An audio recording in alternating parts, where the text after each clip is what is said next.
Yeah, we're off. Hi, guys.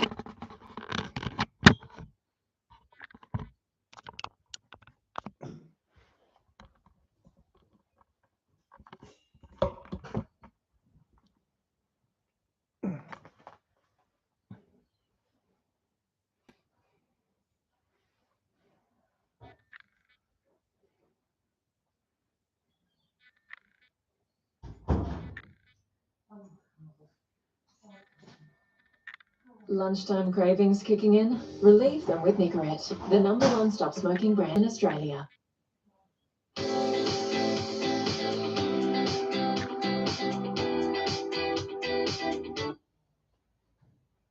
Of our time is going to center around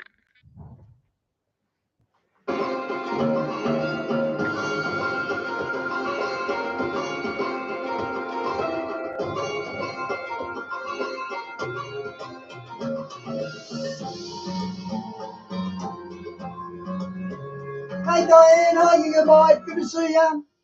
Good morning, everybody. I am very, very sorry for the delay in the start, but I got to tell you, we have got a great show planned for you today. There's a lot of things that are going on that I can tell you right now are serious, serious game changers. And we're going to talk about why those are game changers in a minute. But we have to talk about the premise of why things are changing.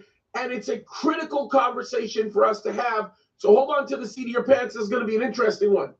Hey, Dave. Good to see you, mate. Hot off the press, I've got some interesting news items for us to be looking at. I think a majority of our time is going to center around what Egypt just did and why that's a big deal. By the way, I am releasing a video on one aspect of this in the next couple of days because I think it's really, really important. And if you are concerned about things that are going on in the Middle East, you're concerned about what's happening in Israel, you're concerned about things that are going on in Jerusalem, then you undoubtedly need to know what is going on, especially with respect to what Egypt just did. Now, I think that this story regarding Egypt is a bit of a game changer, not because the news story itself actually moves the issues, right? That's really not the issue here. This story is a bit of an inconsequential sort of story, and the maneuvering is part of a regular scenery of maneuverings that take place in the Middle East, especially as these nations relate to Israel. But what is a game changer here, and what is undoubtedly something that signals that things are about to get real, is to listen to the underlying current of what is driving stories like this and where things are actually going to go. So we have to start on a premise that's completely different from everything else that we've been talking about as of late. And that is, we have to stop. We have to not think about what's happening in the Middle East right now. We have to sort of ignore that for just a second. And we have to look at a couple of very important biblical principles, because if we do not stop to examine what the scriptures say about the moment that we are in and the days that we are facing, then we are undoubtedly going to have an extraordinarily difficult time putting together the pieces to everything else that we're actually seeing. And I think that this is really, really, really important as we get into the conversation for the day that we are in. And folks, I got to tell you this right now. Things are changing rapidly, and it should be something that should not bring surprise to us, and it should not cause us to be worried or to be concerned about the things that we're facing in the current moment. We just know that it's par for the course, right? We just know that. And so, again, there's a lot of lying happening. We've been seeing it. It's been part of the process for what has been happening, the deception going on, the kind of insanity that we have been witnessing on a day-to-day basis. It all relates to some very important biblical principles. Now, the first one is really simple, and that's this: Satan is the father of lies. Okay, we cannot deny that. Satan is the father of lies. If you ignore that principle, then you're going to ignore the premise by which everything else is actually based in. If you don't understand the idea that the Lord God Almighty is truth, He doesn't represent truth. He is truth. He doesn't represent some, idea of golden set of rules and standards that sort of drive an idea of recommendations or a subset of recommendations for how we should live. The God of the universe is the one who not only created us, but he's the one that gave us his manual that teaches us exactly how we ought to live. And the Bible makes it clear that God is true, that his word is true, that everything about the things of God center around truth because he himself is the full encapsulation of all that is true. He himself is the truth. That's a difficult principle for some people to understand, because the reality of it is, if you don't understand the premise of what drives how we live on a day-to-day basis, you're never going to understand where we go from there. You're never going to understand what comes next.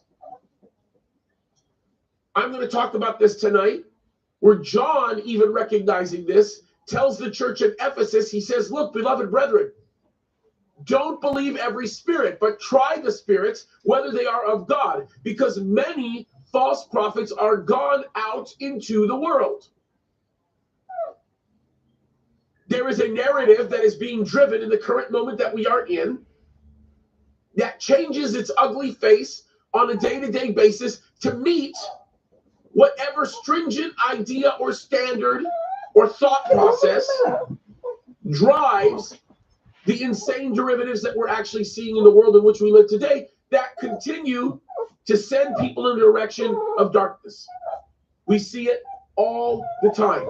And what we continue to see is a series of lies that come forth that create ideas that are absolutely broken. Let me give you an example of this. This is an interesting story that just came out. And this story, I think, should be eye-opening to you guys. I think this should be something that should wake you up to see what is actually going on, what's actually happening, because the reality of it is there's a lot more insanity happening right in the heart of all that we're talking about, okay? So let's talk about this, because this is really interesting. Here's a story hot off the press, and it's an indisputable issue. Many of you have probably heard the phrase Nakba. Some of you may have not. I'm not going to get into the details of this specific day, right? But let me read to you the headline to this article. I'm going to read to you some of the paragraphs in this article that will help you understand, because we are living in the days of deception. Remember what John says. Believe not every spirit, but try the spirits, whether they are of God, because many false prophets are gone out into the world. Hereby know we the Spirit of God. Every spirit that confesseth that Jesus Christ is come in the flesh is of God. And every spirit, notice this, that confesseth not that Jesus Christ is come in the flesh is not of God. And this is the spirit of Antichrist. Watch this, folks. Whereof, if you have heard that it should... Kerry's a lifesaver for sole traders, making sure your taxes are sorted without lifting a ginger. Should come, and even now already is it in the world. Are we waking up to see this? Are we recognizing what's going on? Are we seeing what's happening? John is not playing around. Yeah. So look at what's going on. Let me give you a story here, then we'll get more into the text, because the text here... Yeah, that's pretty heavy, isn't it, Diane? If the West is behind that, that's going to trigger World War III for sure. Yeah, that's really... If we're behind that, wow. Is a very important text. But look at this story. We get to the subject of this Nakba Day. Let me read this to you. And the title, by the way, is an important one. It says, anti-Israel group leading pro-Hamas protests under fire for false claim about Israel's Independence Day. As you guys know, we just recently celebrated, or Israel just recently celebrated its Independence Day, right? I think this is really critical. I think it's really critical that we stop for one moment and talk about what Israel's Independence Day is all about. First and foremost, we have to start in one place, and that is the fact that when we talk about Israel's Independence Day, which of course we are talking about May the 14th, Oh, come on, animals. 1948. It is a day that represents the rebirth, not the birth, the rebirth of the nation of Israel after being displaced from their homeland for almost 2,000 years.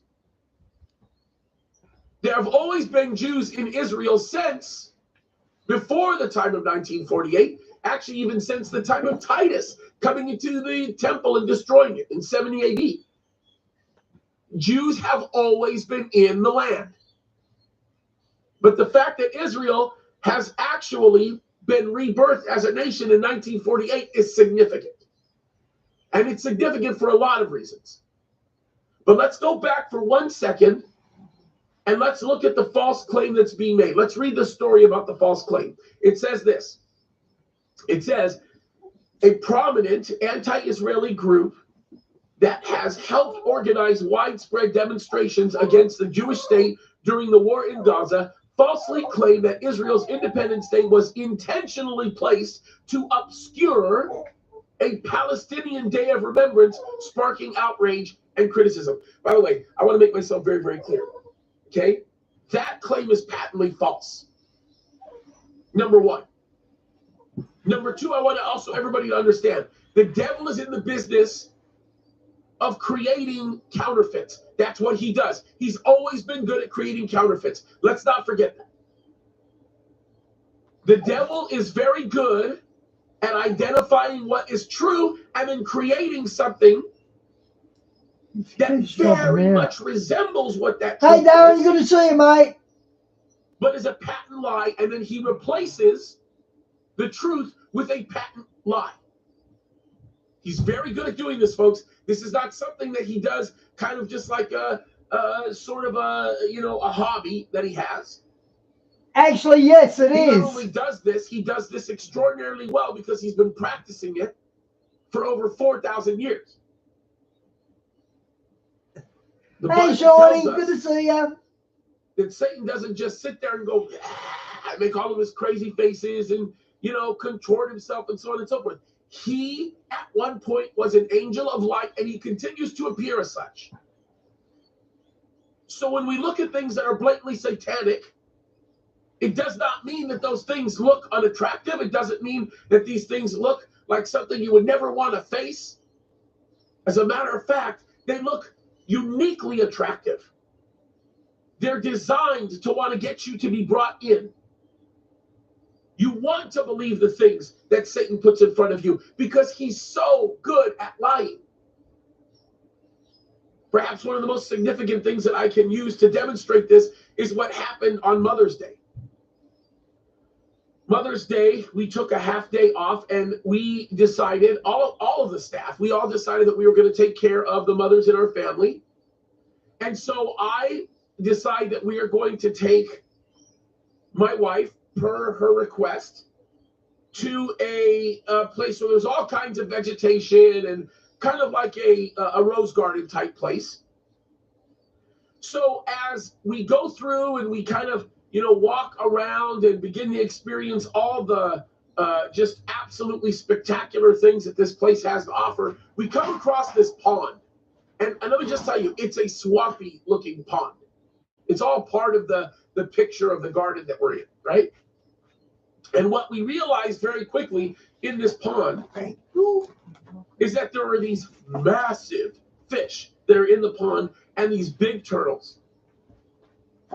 Little ducks all over the place. I mean, everything that you would expect to see in a typical pond. I mean, we saw little baby frogs. Heck, we saw tadpoles. All kinds of things in this little pond area that's adjacent to a massive, ugly-looking swamp.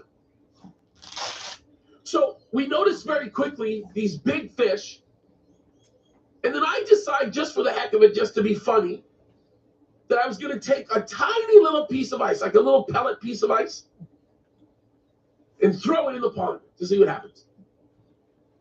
So I throw it in the pond, and as I throw it in the pond, I kid you not, maybe 20, I don't know, let's just be conservative and say 10 Okay.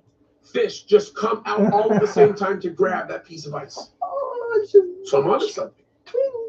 So I realize that they think that this is food and that they want it really, really bad, and the kids are having a hard time seeing these fish. So we just thought, you know what? It might be kind of cool to just throw ice in the water. Little pieces of ice, harmless, doesn't do anything to the fish, doesn't do anything to anything else, the wildlife, any of that. And watch what happens.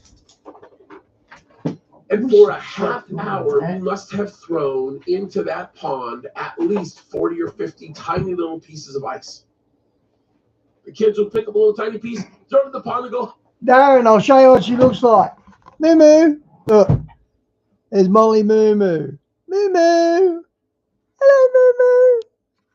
There's my cat who went missing for 2.5 years. El Scripide. Look at his mustache. that's really cool. Watch the fish go for the piece of ice and stay there as if Yeah, she's gorgeous, what they were eating was Diane. something that was nourishing. Like as if we were giving them food. We were giving them little tiny frozen pellets of the water that they're in. No harm, no foul, nothing. But we keep throwing these little pellets of ice in, and the fish jump up, and they're in a competition. The turtles are fighting with the fish, and Everyone said everybody, even the little ducks, came girls. to get a piece of the action.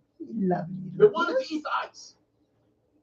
But what I think happens with the devil Where'd you get this from? is such a perfect picture Oh. of what we saw. What we saw on that day was a perfect picture of what the devil does. The devil will get you to think that something is what it actually isn't. I'm not saying that I'm the devil, my kids are the devil, but for the purposes of this illustration, we may be the proverbial devils here. But we take this piece of ice, we throw it in the water, and these fish think they're getting nourishment, and what do? They fight like literal hell to be able to get a bite of something that isn't what they think it is. And when they do bite it, they're The dog, not they you. just got something. They know they put that No, thing someone in their mouth, answered they have it. no idea what's going on because nothing. No one's even mentioned the cat. The cat went missing for 2.5 years. I got him back about 2 years ago. And he come back a different cat. He's like a cat from Pet Cemetery. He's gotten a bit better, though. It is there. They fought like crazy. They made all kinds of effort to get what they think was something substantive, and they realized that there's nothing there. How in the world does that work in their Okay, mind? Shawnee, good night. Give your kids a hug for us. This is how Satan does this, folks. Satan will get you to put in an extraordinary, and when I say extraordinary, I mean extraordinary amount of effort into getting a little tiny piece of ice that gets thrown into the water, and you realize by the time you come up for it and you have fought for, everything that you can to get what you think is going to be substantive, it ends up in your mouth and you realize there's nothing there.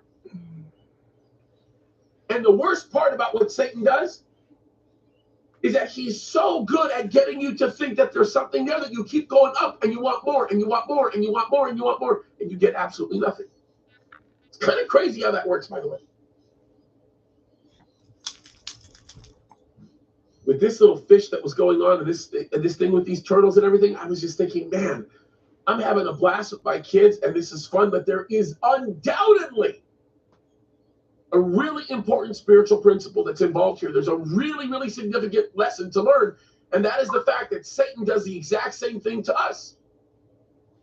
He throws all these little pieces of ice in the water. We think we're getting solid food. We jump out, we grab the ice, we go through all kinds of effort. We hurt people on the way.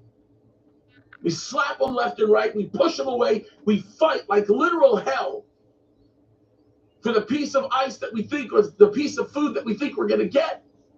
We're hungry, we want to be nourished, we go grab it, and then we're disappointed to realize that the very moment we bite it, there's nothing there.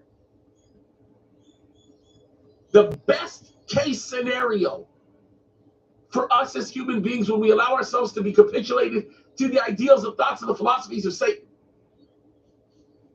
This is the best case scenario, is we end up with emptiness after an extraordinary amount of effort. That's best case scenario. Worst case scenario is you destroy your soul. So they happen in different contexts, in different ways, and they all matter. They all mean something, folks. Every single aspect of what we're talking about is super critical. We have to understand it. If we don't understand it, we're going to end up getting ourselves in huge trouble. So this is what Satan does. Satan gets you to believe a lie. You think, man, I need this. This is so important. I got to get this. You get it, and there's no substance. That's how the devil works. And folks, he's really, really good at this. He's really, really good at this. So let's talk about this group that's created controversy, and let's talk about what the controversy is. The Jewish Voice for Peace, the JVP, by the way, organization funded by Soros. The JVP, which wrote this statement, is a fringe anti-Israel organization that did not condemn Hamas's October 7th massacre across southern Israel and has long celebrated terrorism against Israelis. Yeah. Wait, George Soros is a Jew? Yeah. Satan is a deceiver. He's really, really good at what he does. Interesting how that works, right? Notice this, however, critics quickly noted that Nakba Day, meant to commemorate the Palestinian Nakba, or catastrophe. By the way, that's, I want you to understand, that's what, when we say the word Nakba, it means like mess, right? Meant to commemorate the Palestinian Nakba, or catastrophe, of the establishment of the modern day state of Israel, was inaugurated about 35 years after Independence Day. And the other major Israeli national holidays near it, making it impossible for the latter to be intentionally established to disseminate the former, or to desecrate the former. Think about this. This guy, who's part of this organization called the JVP, gets out there and he says, these Israelis are terrible people. These Jews are horrible because they, on purpose, chose to celebrate their Independence Day, like they were able to somehow magically orchestrate what happened on May 14th, 1948, right? As though they had something to do with that.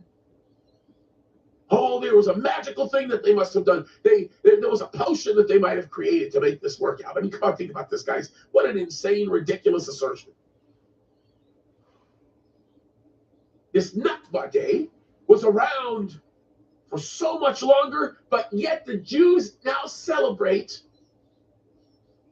their Independence Day on the 14th, by the way, and their Memorial Day on the 13th, for the whole purpose of stepping on or pooping all over Nakba Day.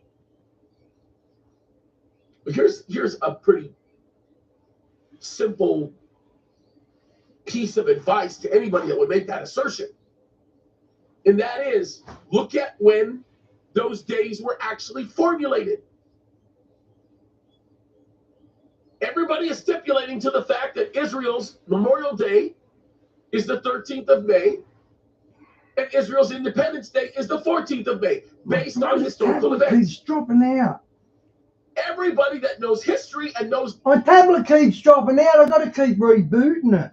the facts of the Palestinian struggle, as they would say, knows that Nakba Day was created 35 years after Israel Independence Day. So the problem is this. Yeah, Darren, he didn't come home one weekend. It's as simple as that. Then 2.5 years later, I get a phone call from Sydney, which is like 80 miles away. So I don't know how he got there. And it was my cat. How in the world could Israeli Independence Day be created? My tablet keeps dropping out. I've got to keep rebooting it. I don't know why. To step all over at Yom Nakba, the Nakba Day. How in the world could it do that if Nakba didn't exist at that time. As a matter of fact, didn't exist until 35 years after. You can't even ask the question, what came first, the chicken or the egg? We have the answer. But you know what's funny? People believe it. I was looking at a video of a college protest the other day. It's just really funny. A woman wearing her hijab, wearing clothing that signifies her struggle for the Palestinian people, knowing full well that if she probably doesn't know this, but if she was in Gaza right now in this moment, they would literally take her life. With a massive sign that says, look up. Darren, and I bought a cat while he was gone, and I swear that was like, he come back about 3 years ago now, and only now will they sleep in the same room together without fighting. So it took 3 years for them to get to be friends. Nakba. I mean, what's these people are sick in their head, and they've been made to be sick in their head by the ultimate liar, by Satan. This is how it works, folks. Like, do we get this? Do we see what's actually happening here? Look at what it goes on to say in this article. However, critics quickly noted that Nakba Day, meant to commemorate the Palestinian Nakba catastrophe of the establishment of the modern state of Israel in 1948, was inaugurated about 35 years after Independence Day and other major Israeli national holidays near it. It goes on to say this: Yom Ha'atzmaut and Yom HaZikaron, Israel's Independence Day and Memorial Day, which, by the way, this is really interesting because I butchered those words because of the way this was written and not paying attention and realizing what they're trying to say. It's really funny. Were established by law in 1963, while Yom, man, they do not know how to spell these things. That's really, really funny. What they're trying to say is that Independence Day was established as a commemoration or a national holiday in 1963, while they're saying that Israel's Memorial Day was established in 1959. This goes with the territory when you're looking at live broadcasting. In contrast, Nakba Day was officially established by Palestinian leader Yasser Arafat in 1998. Hey, JD, good to see you, mate. However, local commemorations and protests were held for years before that. The term Nakba was initially coined by Arab intellectual Konstantin Zurich in his I'm well, bro. 1948 book, The Meaning of Nakba. Darren, especially since Munster got an injury and he can't play for Queensland next week. He used the term to refer to humiliation caused by many Arab armies losing to a small Jewish one in the 1948 war for Israel's independence. Over time, however, it has come to refer to the fact that about 750,000 Palestinians became refugees as a result of the war, fleeing amid the Arab invasion. I mean, look, do you guys see the ridiculousness of all of this? Do you guys see how the lies continue to be communicated? It's just really, really funny. By the way, I should do this because I completely forgot. I got so caught up in the topic. But it is a good point, right? We should talk one other moment when I have a moment, and I think it's kind of important to do this. We should talk about a majority of the lies that center around the accusations of genocide. We could probably do that in a few minutes. Matter of fact, I think I'm going to end up doing this in a few minutes. Dean, yeah, Dean is right about that. I should read Dean's comments too. As a matter of fact, let me do this. Let me read some of the comments that came out on these super chats and super stickers because I forgot to do that earlier. Look at some of these comments and then we'll get right back into this. First one, Brad. Brad always gets me in trouble with the comments that he makes, right? Oh my goodness. Oh, I think you can, Brad. Brad says this. He says, well, it looks like Flashbang is going to debate. He's talking about Joe Biden is going to debate Donald Trump. In a 13-second video with 5 cuts, Joe said, Trump, make my day. I guess it's time to order popcorn, Brother James. But Okay, that usually means my Wi-Fi's dropped out.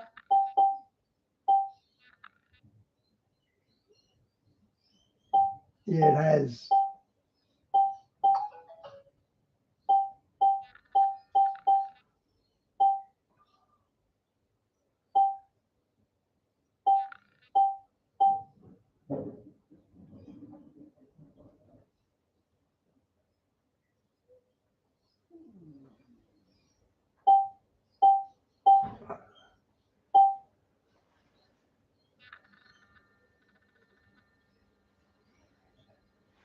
by Palestinian leader Yasser Arafat in Yeah, Darren. 1990. As I said, I'm getting troubles with my tablet. I wonder if it's the solar flares doing this. Folks. And the Wi-Fi just dropped out.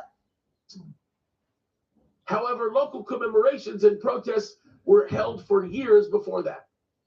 The term Nakba was initially coined by Arab intellectual Konstantin Zurich in his 1948 book.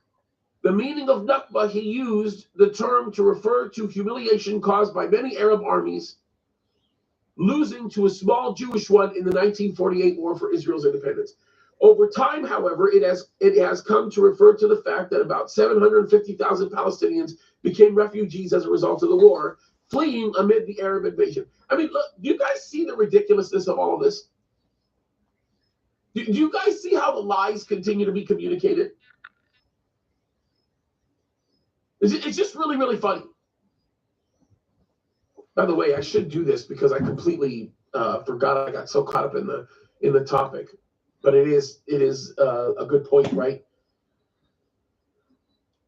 We should talk one other moment when I have a moment, and I think it's kind of important to do this. We should talk about a majority of the lies that center around the accusations of genocide. We could probably do that in a few minutes. Matter of fact, I think I'm going to end up doing this in a few minutes. Dean. Yeah, Dean is right about that. I should read Dean's comments too. As a matter of fact, let me do this. Let me read some of the comments that came out on these super chats and super stickers because I forgot to do that earlier. Look at some of these comments and then we'll get right back into this. First one, Brad. Brad always gets me in trouble with the comments that he makes, right? Oh, my goodness. Oh, I think you can, Brad. Brad says this. He says, well, it looks like Flashbang is going to debate. He's talking about Joe Biden is going to debate Donald Trump. In a 13-second video with 5 cuts, Joe said, Trump, make my day. I guess it's time to order popcorn. Brother James, may I put you down for a box? Yeah, put me down for like 5 boxes. Go hard for Jesus or stay home, point blank. Amen, Vindog.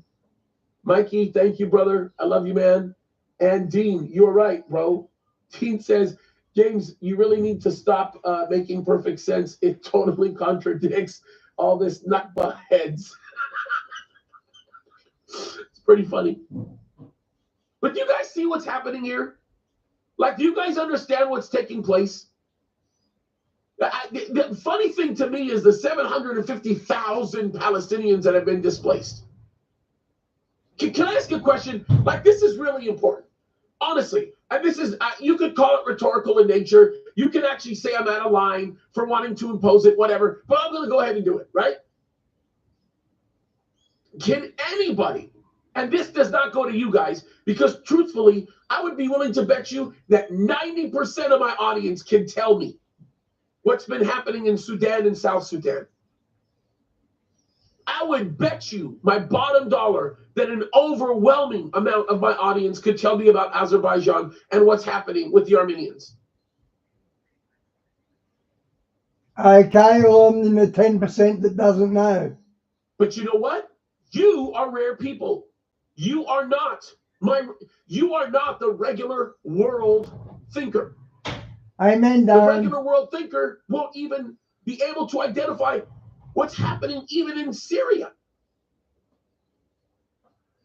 No, I bring this up because you're going to be bothered by a certain amount of people that you think are displaced, even though they're the one that broke the ceasefire. Yet you have got nothing to say about 2 million dying in Sudan in the last few years. No one wants to say anything about that. Wow. No one wants to say about the hundreds of thousands reaching north of 1 million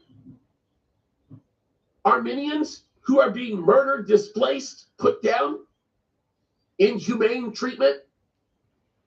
Armenians are from Turkey, aren't they? Don't they come from Turkey?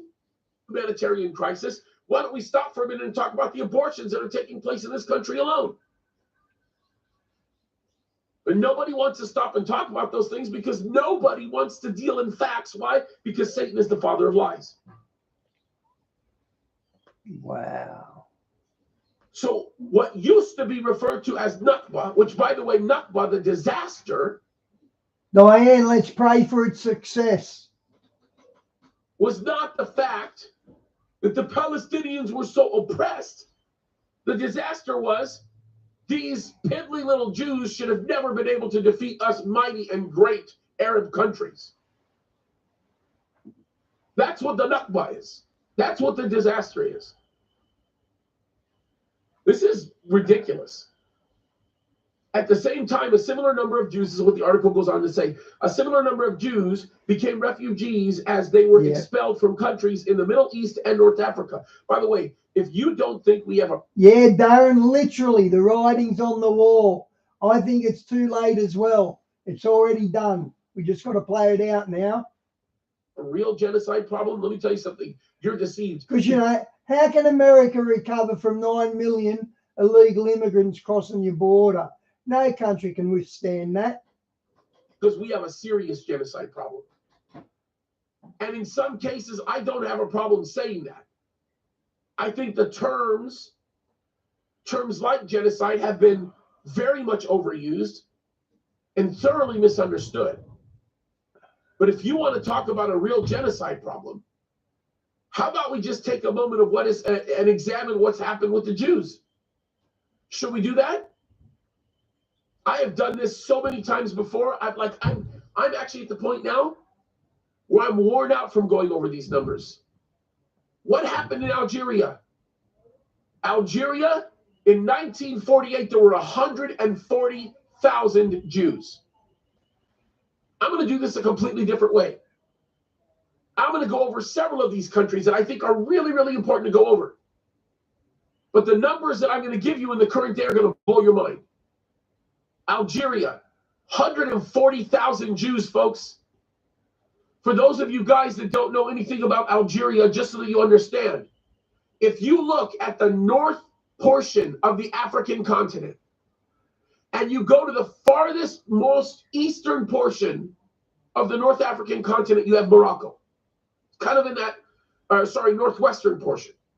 It's kind of like in that northwestern tip. Okay? If you move over, it's Algeria, which may be one of the largest African countries on the African continent. It's bigger than Mauritania. It's bigger than Niger. It's bigger than Libya. Yes, folks. Bigger than Tunisia. Bigger than Chad. Bigger than Mali. Way bigger than Western Sahara or Morocco. Bigger than Egypt. Bigger than Sudan. Think about this, folks. Just in Algeria alone, I want you guys to let this sink in. There were 140,000 Jews. In Egypt, there were 75,000 Jews. How about this? In Iraq, there were 135,000 Jews. By the way, let's go back up to Algeria for a second. If you look at Algeria on the map and you go further west, you have Morocco. In Morocco, folks, there were 265,000 Jews. In Morocco alone had the largest population of Jews in the African or the North African continent. The northern portion of the African continent. Iraq, 135,000 Jews. Lebanon, 5,000 Jews. Libya, 38,000 Jews. Syria, 30,000 Jews. How about this? Tunisia. Ready for this? In Tunisia, folks, 105,000 Jews in Tunisia. Think about that for a second. Everywhere. They're everywhere. Like think it through. And by the way, if you look at Tunisia on the African map, it is in between Algeria and Libya to the north. It's the northern part of Libya. The northwestern part of Libya on that border is Tunisia. And to the east of Algeria, you'll see Tunisia. Tiny little portion.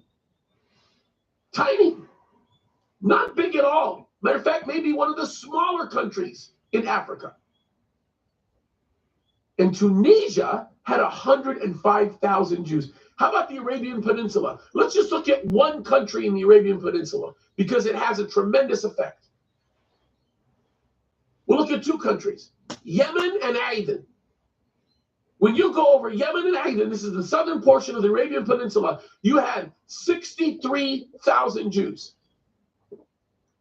So when you look at Algeria, Egypt, Iraq, Lebanon, Libya, Morocco, Syria, Tunisia, Yemen, and Aden, the total number of Jews that you had in those countries in 1948 was a whopping 851,000. 851,000. You know how many are believed to be in those countries today? The total amount of people Jews believed to be in those countries today, less than 1,000, folks. You tell me, where's the real genocide happening? Yeah. Remember what I told you? That Satan is the father Diane, they've been copping floods for a few days now, haven't they? of lies, and he's a great liar, and he's really, really good at what he does. This is exactly the problem that we're dealing with. He is a liar. He's a complete liar. At the same time period, more Jews than even their claim as Palestinians have become displaced from their homeland. By the way, let's just talk about Gaza for just a second. Do you know that before Israel completely abandoned Gaza and gave it to the Palestinians, do you know before that time there were 50,000? The future of money is instantly sending money to Reverend Friend. 1,000 Jews that call that place their home.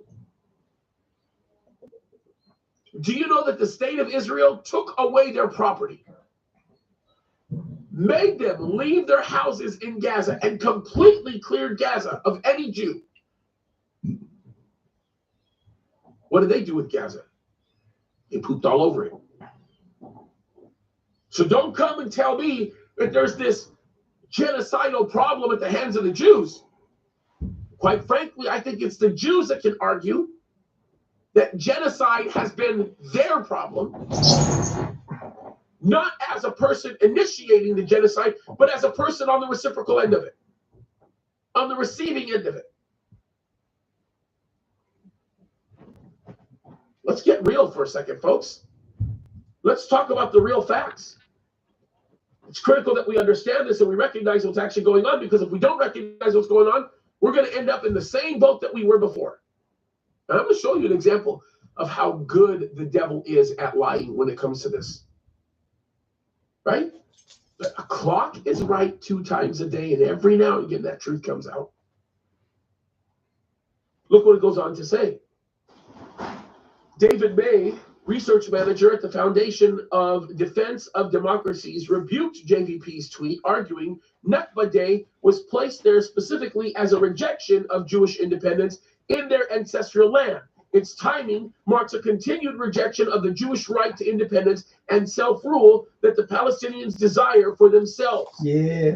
So the Palestinians place their holiday around the Israeli ones. Diane, we had another lunatic run amok with a knife yesterday in our Central Park in Sydney. We've got like a Central Park like you have. And he stabbed a copper in the head. And I've said before, I think since the eclipse, every day in Australia, there's been a major knife assault on someone. So I think some sort of knife spirit come through that eclipse. Not the other way around. A basic knowledge of the history of the Palestinian conflict or the thought process of Israelis would have prevented a tweet assuming that everything Israel does is a callous attempt to erase Palestinians rather than an internal decision based on a collective memory. But JVP goes on to say, but JVP and their... Is that in a university? Is that in Australia? Someone was shot in Australia. I don't even know what, I think this is a typo. See Israel as an irredeemable, evil, and binary world composed of victims and oppressors. Everything they do stems from this basic perception. By the way, let me read this description again. Your school kids, all the school kids trained by universities, they just go off track and go the left agenda, and they just lose it. Same here. Our universities are the same here. He says JVP sees Israel as an irredeemable evil in a binary world composed of victims and oppressors. With all this talk of non-binary, that binary application that he's bringing is the oppressed and the oppressors. And their thought process that he's describing is dead accurate. By the way, sound familiar? That's what they're seeking to reduce America to. They're seeking to reduce America to an understanding of the oppressors versus the oppressed. And they're trying to create a new social class while polarizing the existing ones. Is it because they all got together in the same room and said, okay, we'll do this in Israel and we'll make the Palestinians our people. Okay, we'll do this in America and we'll make these people our people. No, they didn't get together and plan all this. Satan has inspired the same people. Why don't we just understand it for what it is, folks? Really funny how the history of Israel gets so jacked up and so misunderstood and so dang broken. Folks, if you don't believe me, let me show you a video of Hillary Clinton talking about what's going on in the Middle East. How about we do that? How about I show you a video of her talking about her perspective on what's happening in the Middle East? Wow. By the way, this is her on The View, which is a reprehensible show ran by reprehensible people. But you ought to hear what she says about the Palestinians seeking peace, wanting to find peace. This is her talking about her own husband. I think it's worthwhile looking at and having a conversation concerning, because once again, the devil is so unbelievably good at lying. How can somebody as evil as Hillary Clinton understand this while there's still confusion going on everywhere else? It's that crazy. Watch what she says here. This is really, really interesting. Watch this. And as well as the U.S. are part of the problem as well. Well, I think that the problem predates October 7th. And I think that's what President Obama was talking about, because let's remember, this is a very long and complicated history. Yeah. My husband, with the Israeli government at the time in 2000, offered a Palestinian state to the Palestinians, at that time run by Arafat. Okay, now listen to what she says. Okay, I already know Palestine's been offered its own land over 15 times. They don't want to accept it because they just keep making money off these protests. Her husband, Bill Clinton, just listen to the significance. You know how Hillary Clinton is lying? She's moving her lips. But there's one glib moment here where she chooses not to lie. Look at what she said. This is Hillary Clinton, people. This is Hillary Clinton Well, show us what she said. talking about her husband. Folks, this person right here is the former Secretary of State that made Northern Africa blow up. She's single-handedly responsible for Shu'at al-Tahrir, what happened in Egypt. She's responsible for the presence of the Islamic Brotherhood growing substantially in Egypt, specifically Lower Egypt. And she's very much responsible for Benghazi. She's all about lighting the match and letting the place burn. But listen to what she says about this specific issue. It's critical that you pay attention to this. It's critical. Sir Arafat and the PLO, the Palestinian Liberation Organization, which, by the way, known today, by the way, as the PA, the Palestinian Authority. Let me rewind this so that you can hear it a little bit better in context. Sorry, I had to just stop and mention this. Run by Arafat, Nasser Arafat, and the PLO, the Palestinian Liberation Organization, which, by the way, took out of its charter violence against Israel. So you got to separate the Palestinians who believe that there is some future of peace with Hamas, which believes it has to destroy Israel. Yeah. Which, by the way, this is where she's also lying. She's wrong. Okay. The Palestinian Authority has every desire in the world to see the Diane, like, yeah, they got videos of her. But, I won't say it. I can't say it. The destruction of Israel. Doing something to the children's faces, and apparently the New York coppers seen it. And out of the 7 coppers that have seen it, 6 of them have been knocked already. They're dead. So they saw something her and that Uber Aberdeen done with the face of children, read between the lines. Yeah, she is very evil. Israel. If you don't believe it, listen to Mahmoud Abbas talking. Go to a video. I made a video with, before it even was before October the 7th, where I translated what Mahmoud Abbas said. He believes that Hitler did what he did to the Jews, not because the Jews were Jews. He believed that he did it to the Jews because the Jews were bad people and they deserved it. So don't tell me, Hillary Clinton, that the Palestinians here want this peace. They don't want peace. But that's beside the point. Let's let her go on talking, because look what she says. Those are 2 different organizations, and they have to be viewed in that way. Arafat turned that down. There would have been a Palestinian state now for 23 years if he had not walked away from it. There was another attempt when... You hear this, folks? You hear this? And she's, by the way, not talking about the attempt that happened with Ronald Reagan. She's not talking about the attempt that happened earlier on in the establishment of the nation with the British colonialists, as they call them.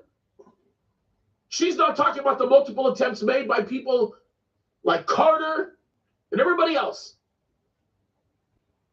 And by the way, when those attempts were made, that's a whole other story.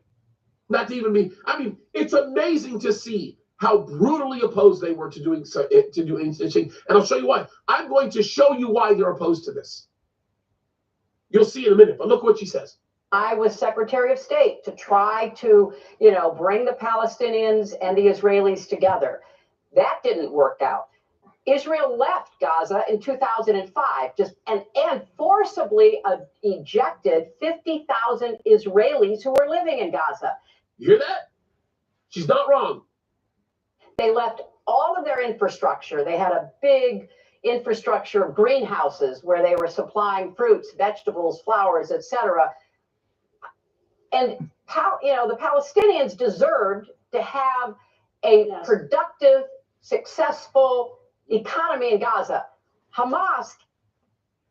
Did you hear what she said? Why is Hillary talking like this? You think she'd be doing the other side, because this isn't what the left thinks. Israel left it all for them. Israel left them all the greenhouse stuff. Israel left them all the beautiful plants. Left them resorts on the beaches. Left them everything that the Jews worked so hard to build. Forcibly removed them out of Gaza and said, here you go, Palestinians, this is yours. But watch what Hillary Clinton says happened, because it's really important. Listen to what she says happened here. It's critical, okay? And the Palestinians deserved to have a productive, successful economy in Gaza. Hamas came in and basically destroyed all of that and killed a lot of other Palestinians. So I think when President Obama says that, it requires us to look at the history. And of course, history holds all of us accountable. Yeah. And that is aren't you going to dislike that? Today, we have to look at where we are. And I believe it's imperative. Okay, so I think that what I just showed you proves the point. Even Hillary Clinton, and how do you know Hillary Clinton's lying? She's opening her lips. Even Hillary Clinton is admitting to what happened here. Even Hillary Clinton is pointing out to everybody what's taking place. If you want a really solid picture of what's happening, okay, listen to the opening remarks that's being made here in this congressional hearing on the subject and the problem of terrorism and what's going on. If you really want to see a glimpse of what's happening, watch this. I'm going to air this for a second because you need to hear this, because I'm going somewhere with this. Watch this. I now recognize Mr. Goldberg for his oath. Thank you, Mr. Chairman, Mr. Ranking Member, members of the committee. An honor to be here with you.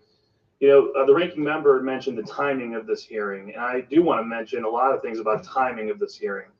While we're sitting here today, there are active plots underway to assassinate former United States officials, including some of our colleagues who served with us in the prior administration. While we are sitting here today, we are going to be honoring, remembering, marking the 1-year anniversary of Mahsa Amini's murder by the morality police in Iran, the start of an uprising that continues in Iran till today. While we sit here today, the timing of this hearing, we are also monitoring the continued flow of weapons from Iran to Russia to use against the Ukrainian people. And while we sit here today, we've just heard from the Mossad director in Israel, Barnea, who told the world over the last year, Israel has foiled 27 terror plots carried out by Iran, targeting Jews and Israelis throughout the world, with more on the way, including potentially in North America. While we sit here today having this hearing, the timing of this is also the nuclear expansion we are seeing in Iran. We have not, in fact, seen the slowing of Iran's nuclear program the way that the Wall Street Journal had. Diane, imagine you work for the Secret Service, and they must know what's going on because they're the Secret Service, and they appoint you to be Hillary or Bill Clinton's protection. Man, you know you're in for a hide in there. You'd have to try and get out of that, wouldn't you? If you knew the history, you would not want to be their bodyguards for anything. Had tried to characterize. If you look the same day at the Reuters report, you will see a more accurate headline, Mr. Ranking Member, and that is the expansion of Iran's nuclear stockpile at highly enriched uranium levels, including 60% and 20% and low enriched uranium at 5%.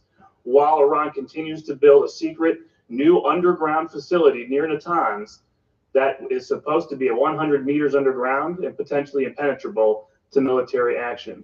Cumulatively, what better time than today, as in the news we learn about money flowing to this regime, this same regime that is carrying out all of these illicit activities under United States approval, than right now.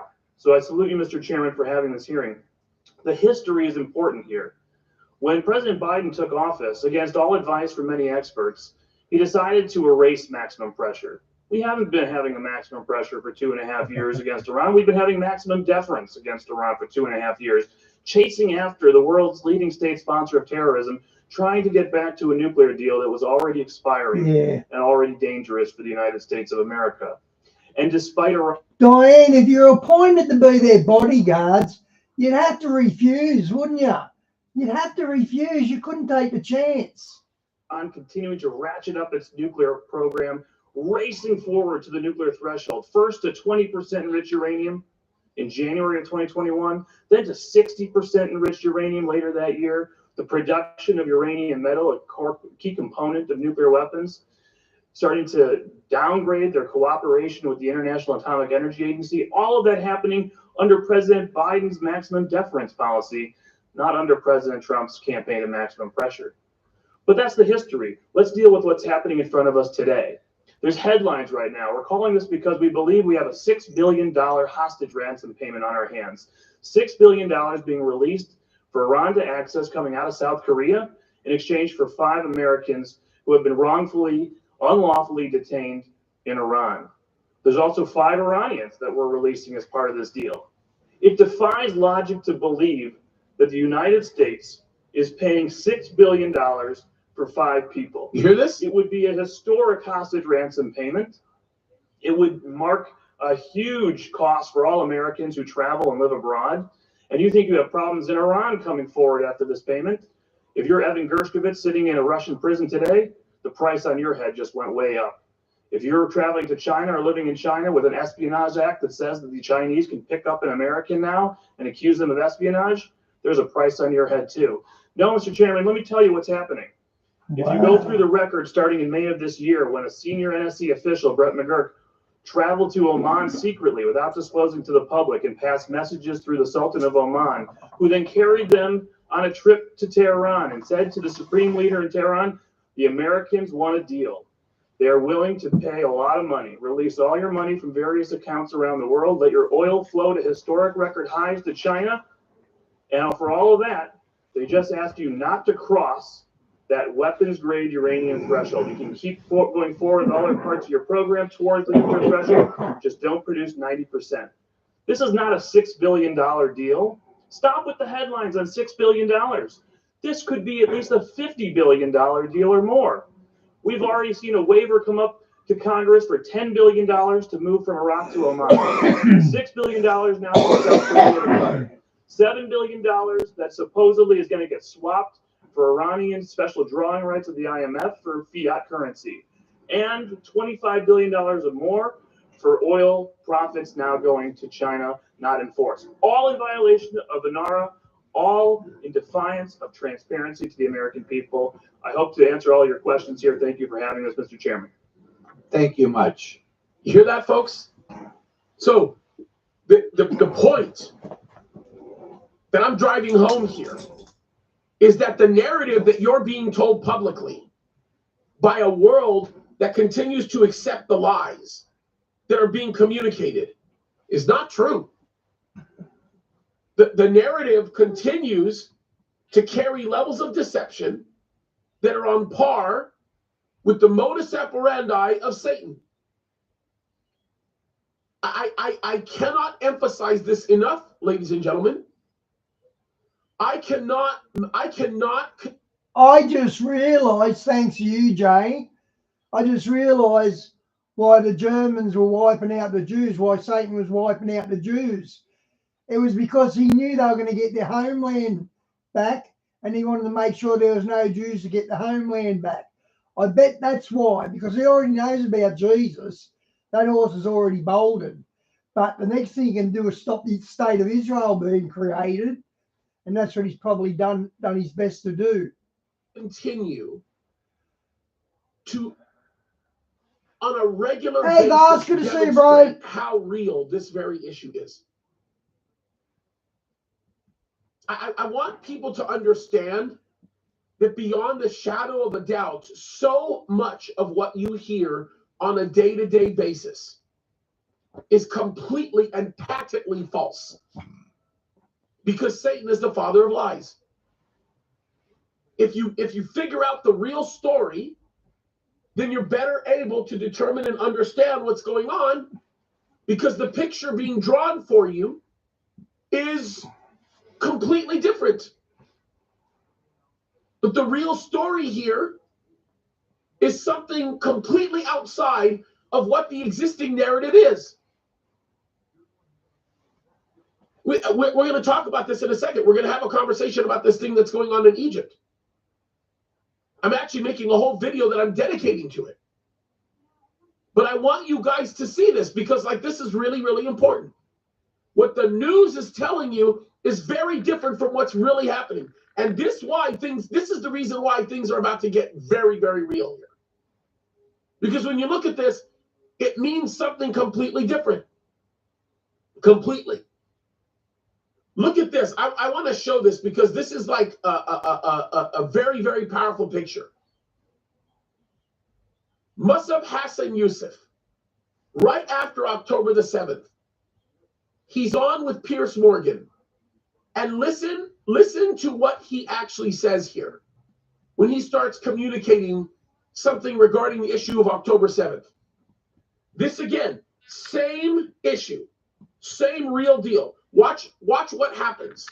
Listen to what he says. By the way, for those of you who don't know who Musab Hassan Yusuf is, he is the son of the leader of Hamas, the founder of Hamas. Listen to what he says. And I'm hearing the stories from pro-Palestine and from those who are using what's so-called the Palestinian cause. They care the least for the Palestinian children and their future. You know, I am the legitimate representative of the Palestinian children. The child within me speaks. I don't want somebody coming from London or somebody coming from the other side of the world to tell me what is the struggle of the Palestinian children. The Palestinian children, the Palestinian society has been hijacked by these criminals, and anybody who takes their side is participating in their crime. This is my answer to those people. And for the civilian casualties, etc., you know, first of all, Hamas is using, and it's very clearly, it's a fact that Hamas used civilians as human shields. It's a fact. Then it's a fact that Israel called and warned civilians to evacuate buildings before they strike them. But in the meantime, Hamas put roadblocks. Hey, Phil, good to see you, mate. Civilians from evacuating to safe zones. Hamas single misfire killed hundreds of refugees taking shelter at a hospital, and they blamed Israel. What are we talking about here? Israel is a democracy. Israel is accountable. Israel is not thirsty for the Palestinian blood. In the meantime, Israel is capable of wiping out Arab capitals in seconds. Why Israel does not attempt to abuse its power? But why, when the Arabs have just a little bit of power, couple of missiles, they misuse power by launching them at civilians and kill them in their living rooms? We have a fundamental problem, and we need to stop blaming Israel. We invited this upon our heads, and the rest of the world, if they don't know the reality on the ground, it's better that they shut up. You hear that? I mean, but here's my thing with all of this, right? Why aren't we hearing this in the mainstream? Why is the mainstream media not talking about this, folks? They're not talking about this because Satan does exactly what I described happened on Mother's Day. He's throwing ice in the pond, giving the fish the sincere hope that what got thrown in the pond is going to be good for them, when in reality it is not substantive, it's not true, it's fictitious, it's real, it's fake. The devil is good at what he does, folks. Let me repeat myself again. The devil is not just good at what he does. He's remarkable at it. He is unbelievably skilled and talented in this arena. He is the father of lies. And beyond any shadow of a doubt, he is remarkable in his capacity to be able to get people deceived. Let's talk about another picture of this. If this still hasn't convinced you, if you look at this and you think that something is still different based on what the popular media narrative is, which, by the way, I talk to you guys as though you're convinced that the media is correct and you hold their position. I'm talking to a group of really smart people. So I know for a fact that the audience that I'm in front of, the majority of the audience that I'm in front of, is way too smart to fall for these baloney lies that are being communicated. Way too smart. But can I show you the severity and the depth of deception that the enemy continues to show? Because all of it goes to communicate the same principle. Let me play for you a warning. I'm going to see if I can find it. I think I can. I am going to find a warning that came across from, and I've been playing these recently because it's gonna become a very valid picture for what to expect, right? Like how to understand things and what to expect in the future. This is from, I believe, the Emiratis foreign minister. I have to find the video. I'm going to find it here because I want you guys to see this. And it's really important for you to hear what he says. By the way, when the foreign minister said what you're about to watch him say, he said this, and I want to make myself very, very clear. He didn't say this yesterday. He didn't say this last week. He didn't say this 3 weeks ago. He didn't say this 5 weeks ago. He didn't say this after October the 7th. He actually said this in 2017. He warned everybody in 2017. Look what he says here. This is critical that you understand this because this is going to be important in understanding this Egypt story. Look at what the foreign minister of the Emiratis says. The minister of foreign affairs. Listen to what he says. It's critical. Watch this. And he stopped immediately speaking in Arabic, by the way. I love his Arabic. He stopped speaking Arabic immediately, and now he's speaking in English. And the woman is going to offer to translate. He says, no, I'm going to speak in English. I know you have translation, but I want to make sure you don't mess this up. Why? Because they oftentimes mess up the translation from Arabic. But look what he says. And let me say this in English so you can understand what I'm saying. I have translation. No, I know you have translation, but I just want to make sure you get it right. There will come a day that we will see far more radical extremists and terrorists coming out of Europe because of lack of decision-making, trying to be politically correct, or assuming that they know the Middle East and they know Islam and they know the others far better than we do. And I'm sorry, but that's pure ignorance. Way. Diane, robot dogs armed with machine guns. This is getting so Terminator. Wow, that's absolutely crazy. And it'll have AI. It'll be able to pick its own targets, I bet. Wow. So he warns everybody. Okay? He's talking about coming out of Europe.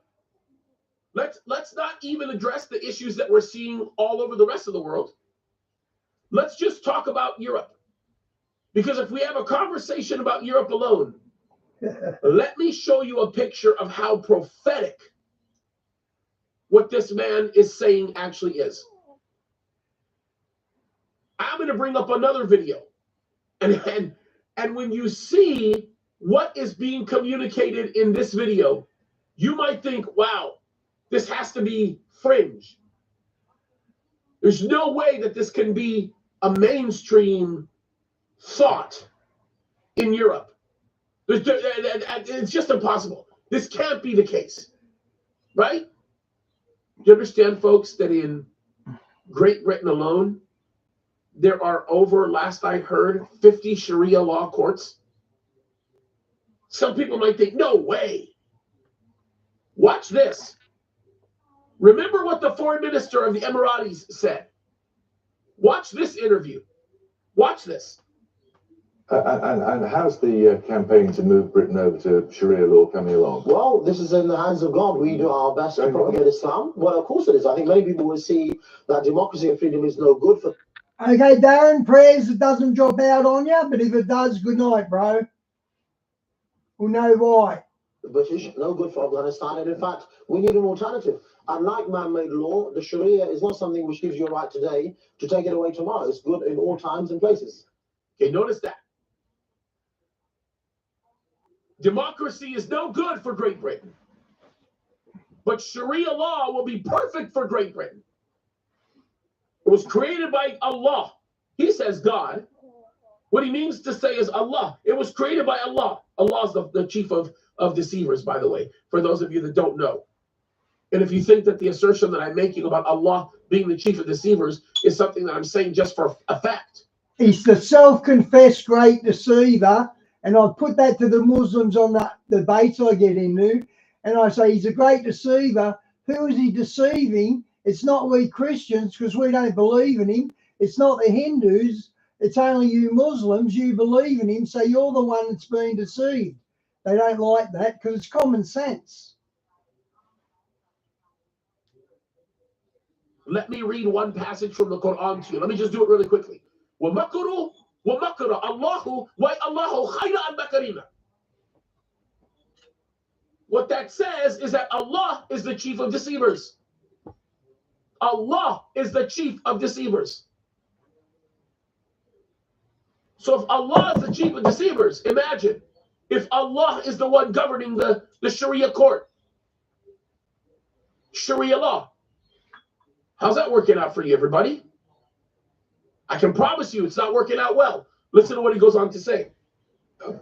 By the way, what Amjad just said is not just a fringe thought in the UK. What he said is a very common way of thinking. So let's just think this through for a minute. And Amjad is going to get challenged right now. And listen to what he says. Folks, pay very close attention to what Amjad says. You have to pay close attention. I am begging you, pay close attention to what this man says. He's not messing around. Listen. Sir, to make this an issue of freedom and democracy is absurd. Anjum, you haven't had a hair on your body touched by this government or this country. You haven't spent a day in prison. You haven't suffered one bit for your views. You're allowed to sit here right now because of freedom and democracy. In your so-called caliphate, you'd have me killed, wouldn't you? Wouldn't you have me? Am I an apostate that deserves death?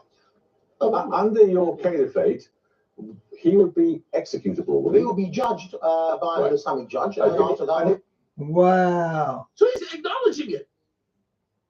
He's acknowledging it. Well done, Amjad.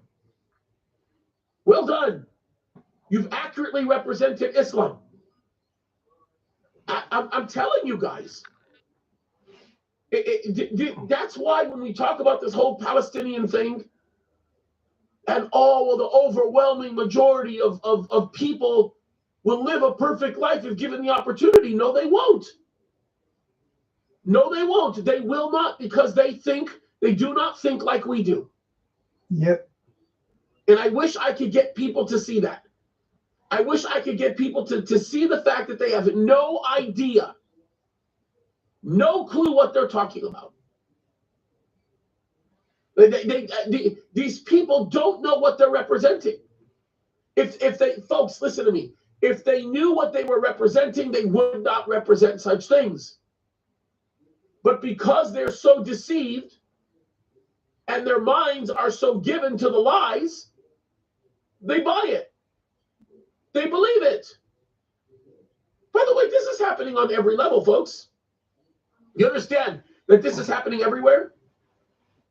We just had Zelensky meeting more government officials. He just met a few hours ago with the head of our State Department. They say that he is the leader of democracy in Ukraine. Oh, he's the leader of democracy. He's killed more priests than any leader anytime recently. He's killed his political opponents. Do you honestly think that the man is actually a freedom fighter? Let's just call it what it is. He's a greedy, evil individual. There's nothing about him that's good. If you don't believe me, here's a video that he is making where he is about to justify the decision that he's announcing that he's going to shut down anybody's opportunity to vote. Look what he says. Ми повинні визначитись, що зараз час оборони, час битви, від якої залежить доля держави і людей, а не час вкидів, яких від України очікує лише Росія. Я вважаю, що зараз вибори не на часі. І якщо потрібно поставити крапку у тій чи іншій політичній суперечці. It's not the time for elections while we're in the middle of war, and we have to end political disputes. Ladies and gentlemen, according to our Constitution, it's the political disputing that keeps us from engaging into the war machine. It's the political disputes that keep people honest. Zelensky must know he's being played by the West. He'd have to know that, surely. Deep inside, he must feel such a fool. All you guys that are calling me on the phone, and you're telling me that I should stop doing stuff like this because somehow you have a 5-minute association with Ukraine? Yeah. Wake up. At least acknowledge the truth. Zelensky is an evil man. Yep. І далі працювати лише у єдності, то в державі є структури, які здатні ставити крапки і давати суспільству всі необхідні відповіді, щоб не залишилось простору для конфліктів та чужої гри проти України. Моє особисте ставлення і заклик, так само як і 24 лютого, дбати про нашу державу, про її захист, про знищення окупанта, про волю України, яка здобувається зараз в боях заради України. Я дякую всім, хто допомагає. Слава усім, хто воює і He's got no soldiers left. He can't field an army. Працює заради України. Слава Україні. You love that? Slava Ukraine. He's even saying glory to Ukraine. Whatever happened to glory to God Almighty? I'm telling you guys. Like, are we going to wake up and understand the deception? Are we gonna wake up to see what's going on? And when people ask, well, why then are we spending so much money on this? Because there's a narrative that has to be communicated in order to feed the military-industrial complex. It's their war machines that they need to keep feeding because that's how they gain power. Because like the Revelation chapter 6 principle, don't mess with the oil and the wine. There has to be a ruling class. There has to be a group of people to do these things while they take advantage of the blatant stupidity that people continue to have. Guys, do you understand that it's gotten so bad that people don't even know what the Holocaust is? Do you understand that? If you think that I'm lying, here we go. Now, this is like the day of show and tell. But I might as well prove it. Oh, you have Magnum chocolate. Is that an ice cream? That's an ice cream here. The point here. Look at this. This is not fictitious. Watch this. What is the Holocaust? The what? The Holocaust. I don't know. What is the Holocaust? The who? The Holocaust. This some California stuff? What group of people did the Nazis target? Oh, why is it about Nazis? Kids. Wow.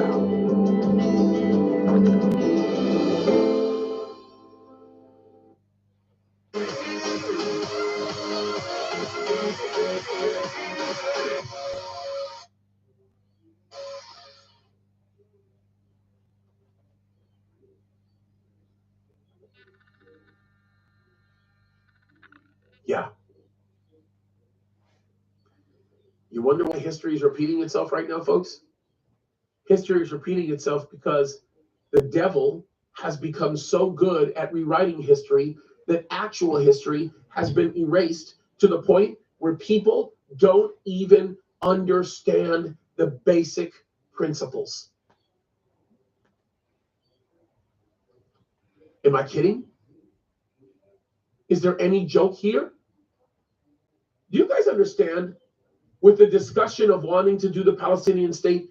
Do you know that even the Palestinians don't want a Palestinian state?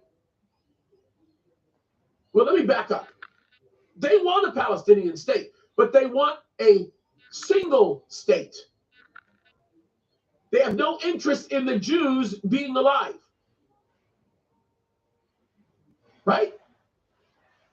Isn't it funny, by the way? Can I just say this? Isn't it funny how they call the Palestinians the Israelis the Nazis? Oh, if you're a Jew, you're a Nazi. That's what they're saying. Even though the Jews were the prime target of the Nazis. How about we go through another history lesson? Let's do this. This one is a good one to be given to us by the ambassador of the UN. This truly is show and tell day. But how about we do this? Listen to what he says. Look at this picture. This picture tells you everything you need to know about this conflict. This is Haj Amin al-Husseini, the Grand Mufti of Jerusalem, and one of the founding fathers of Palestinian nationalism. Al-Husseini dedicated his life to ensuring that there would be no Jewish presence in Israel or in any Arab land. And it was the Mufti's ideology which sparked the expulsion of Jews from Arab countries and Iran. A century ago, council members, over 1 million Jews lived in Arab countries.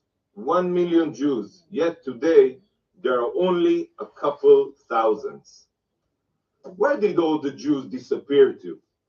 The Jews of Lebanon, the Jews of Syria, Yemen, Iraq, and Iran, they were expelled. So enough with the hypocrisy. Isn't it funny? Those are the facts that they don't talk about. And that brings us to the article that gave me the thought about things getting real. Here it is. Egypt rejects Israeli plans for Rafah crossing, sources say. All I need to do is read the first few paragraphs to give you a better understanding of what's being done here. Egypt has rejected an Israeli proposal for the two countries to coordinate to open the Rafah crossing between Egypt's Sinai Peninsula and the Gaza Strip, and to manage its future operation. Two Egyptian security sources are the ones revealing this. Officials from Israeli security service, Shin Bet, presented the plan on a visit to Cairo on Wednesday amid rising tension between the two countries following Israel's military advance the last week into Rafah, the Hamas terrorist group's last stronghold in Gaza, and where hundreds of thousands of Palestinians displaced by war have been sheltering. The Rafah crossing has been a main conduit for humanitarian aid entering Gaza and an exit point for medical evacuees from the territory. Israel took operational control of the crossing and has said it will not compromise on preventing Hamas having any future role in neighboring Palestinian enclave. The Israeli proposal included a mechanism for how to manage the crossing after an Israeli withdrawal. Egypt insists the crossing should be managed only by Palestinian authorities, they added. An Israeli official who requested anonymity said the delegation traveled to Egypt mainly to discuss matters around Rafah, given recent developments. Egypt's foreign press did not immediately, or Egypt's foreign press office did not immediately respond to a request for comment. Egypt and Israel. Yeah, don't we have them here, Magnums? They're a nice ice cream, aren't they? Have a long-standing peace treaty and security cooperation, but the relationship has come under strain during the Gaza war, especially since Israeli advance around Rafah. That's what the mean. Thus, you'll notice where there's a lot of mosques, you'll find a Catholic church nearby because they're connected by underground tunnels. Media wants you to know. And I told that to the Muslims on these Muslim sites I debate on. I bet there's a Catholic church near your mosque, and they all do that open mouth wow look because I'm right. That's what they want you to think. Look at what the rest of the article says. I'll actually give you one section of it. Egypt says Rafah's closure is due solely to the Israeli military operation. It has expressed concern about refugees from Gaza trying to enter Egypt. Baloney. They did not close the border at Rafah because of some IDF deployment seeking to eliminate Hamas. I got news for you, folks. Hamas was a creation of the Islamic Brotherhood. Islamic Brotherhood is in Egypt. Egypt hates Islamic Brotherhood. You ask anybody from Egypt what Shawara Tahrir, they'll tell you why they hate Islamic Brotherhood. El-Sisi, the current president of Egypt, pretty much pushed Islamic Brotherhood out of government.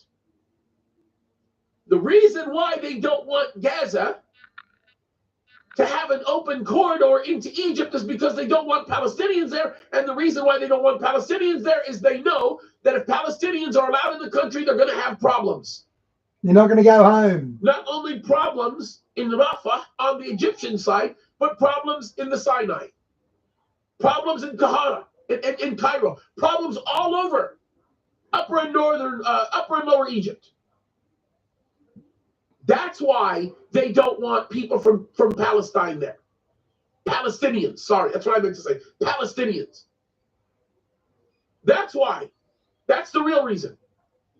Now, what Egypt is telling the whole world is, we're blocking the crossing because the crossing should not allow to be managed by anybody other than the Palestinians. That's their most recent iteration of their reason.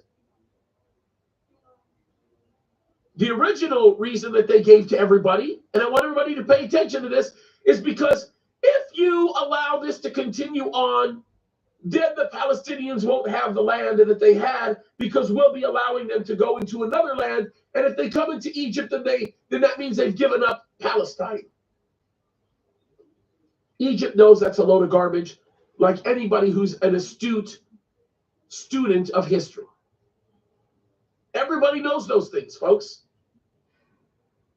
Now, why is this such a big deal? And why is it that things are about to change?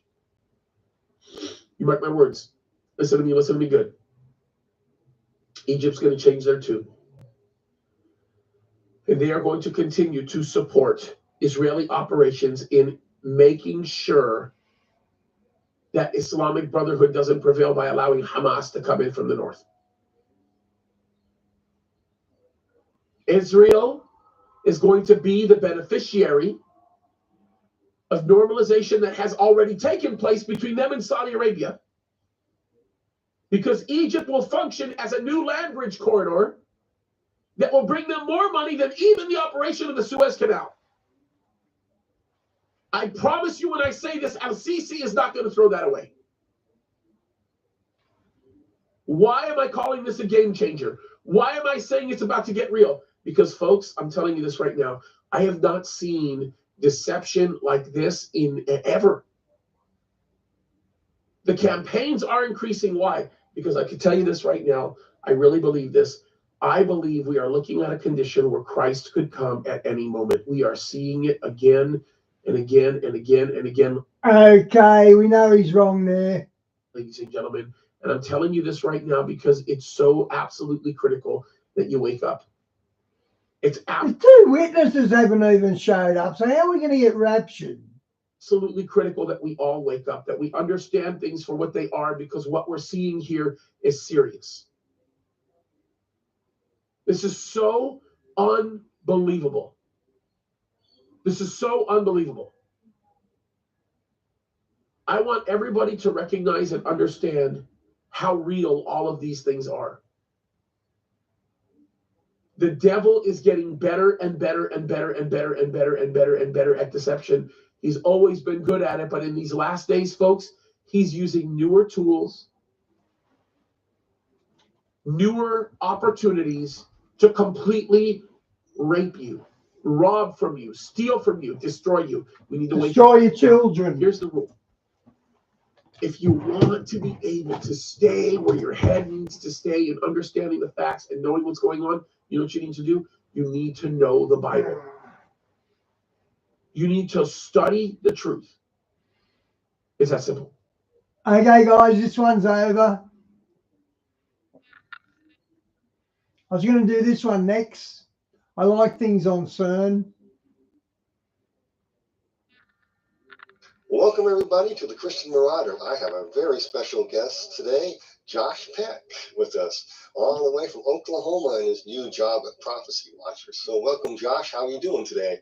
I'm doing great, Brian. It's good to be with you and good to talk to you again. Yeah, it's great to be with you and see you again. I know it's been a while, but a lot of us have been going through a lot. You've been moving and stuff, and I'm just glad to have you on for today because we're going to be discussing CERN and should we be concerned?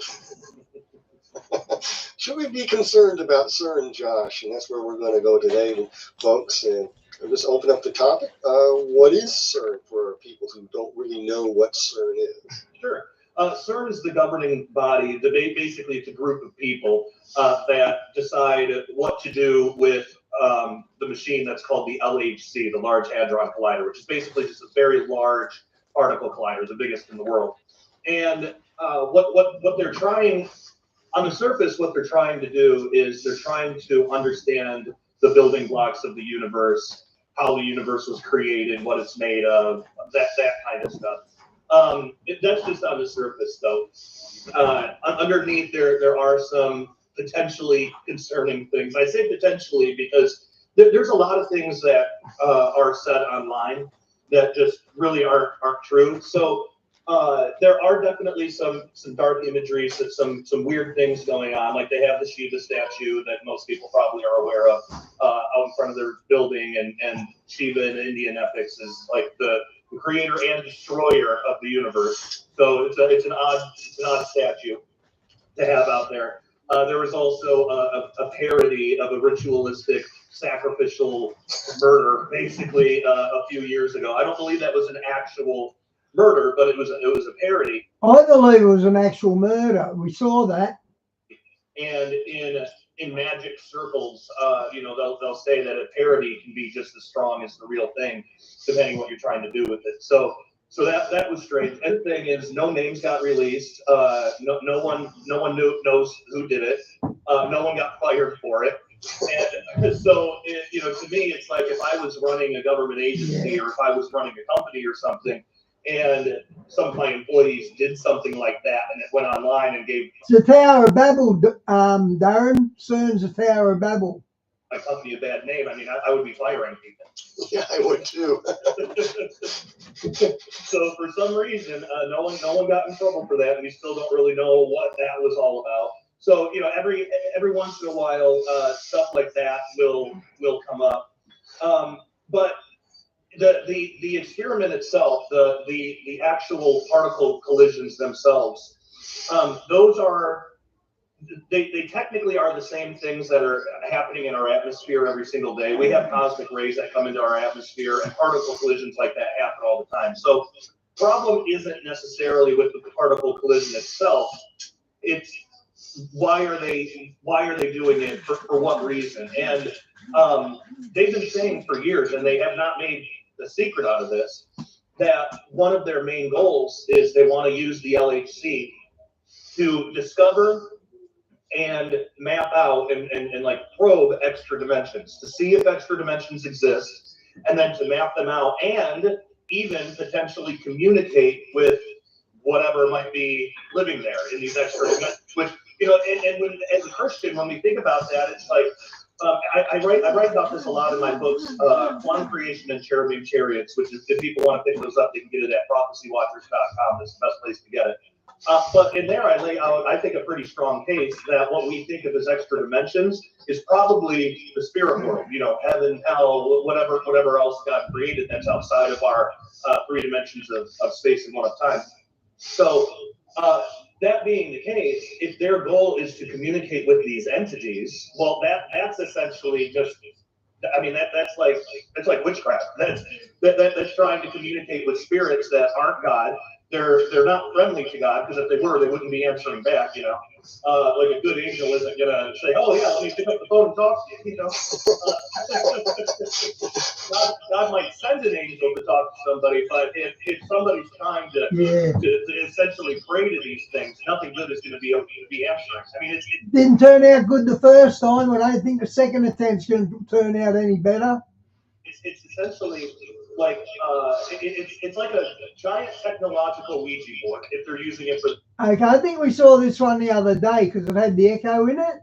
That I don't think there's a problem with just trying to find out what makes up the universe and doing it in a way where it's a naturally occurring thing anyway. Like I said about cosmic rays in our atmosphere, I don't think that's the problem. The problem is trying to explore these spirit realms.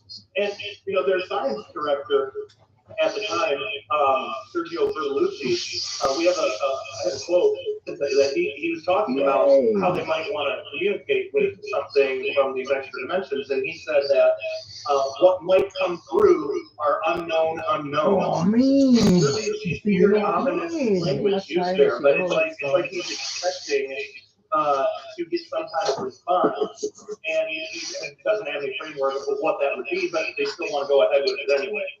And there's other obvious ways that they would send communication through. I can talk about that if you want, but that's essentially what CERN is, and what the science, just the basic version of the science. And I can get deeper into any of this if you want, and then kind of like what some of the conspiracies around it are.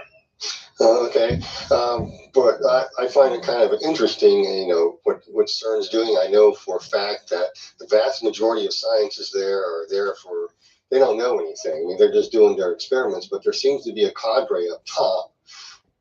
Okay, guys, we watched this the other day. Sorry about that. I didn't realise. So I just found something else to watch.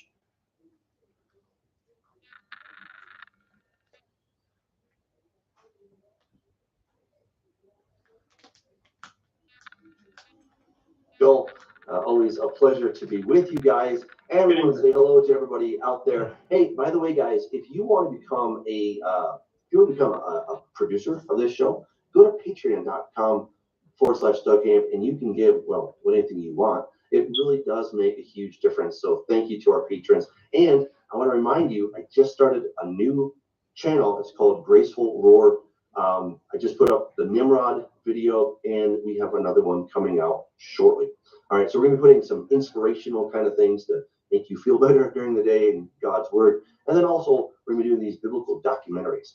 They're going to be well produced. We're really excited about it. So please do support that. Watch the videos. Make sure to subscribe, et cetera, et cetera. So without further ado, let's get into it. So Robert, you contacted me a couple of months ago, and you started sharing with me some very interesting insights that you have about Sir Isaac Newton. What a lot of people don't know is not only did he come up with physics and Newtonian physics and calculus, but he also was an avid reader and scholar of the Bible. And wow, talk about a man with many talents.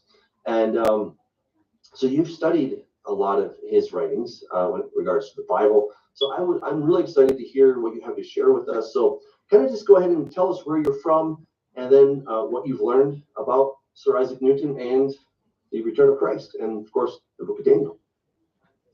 I'm Robert Vaughn, and Sanford, North Carolina, born and raised in Warner Robins, Georgia, at the Air Force Base there. I thought what I would do is tell you what Isaac Newton wrote a single paragraph to summarize what he sees in the Daniel chapter 9, verses 24 through 27. Okay, it's glaring, guys. So thus we in this short prophecy a prediction of all the main periods relating to the coming of the Messiah, the time of his birth, that of his death, that of the rejection of the Jews, the duration of the Jewish war, whereby he caused the city and the sanctuary to be destroyed, and the time of his second coming. And so the interpretation here given is more full and complete and adequate to the design than if we should restrain it to his first coming only. Did not As fix it. interpreters usually do, we avoid also the doing violence to the language of Daniel by taking the 7 weeks and 62 weeks for one number. Had that been done, meaning he would have said 60 and 9 weeks, and not I can't get the glare out. And 62 weeks, a way of numbering used by no nation. And our later years are Jewish lunar solar years, as they ought to be. And the 70 weeks of years are Jewish weeks ending with sabbatical years, which is very remarkable. Wow. So kind of summarize that for us. Like, what does that mean in English? Well, it means that the 490 years, he starts with, I think it's 444, Artaxerxes' commandment for Ezra to return, and that comes up to be 34 AD, with no need for us to have a missing 70th week. There's no 70th week missing in his understanding. There's no 70th week in his understanding. Okay. In other words, he does not even adhere to my view, Doug. He believes that Yeshua's ministry and the 70th week has been completed, as opposed to being a very preterist like I am, to quote our friend. Well, we're not going to say what I say. Yes, okay, thank you. Yes. But that's basically where you asked, and that's where that's what Sir Isaac Newton. In other words, so he believes Daniel's 70th week prophecy has been fulfilled. He's not looking towards a futurism type of prophecy as most prophecy geeks and students and nerds are looking for today. Yeah. Well, only that verse. The 490 years was completed, but that still doesn't complete the others. The others are still to be understood.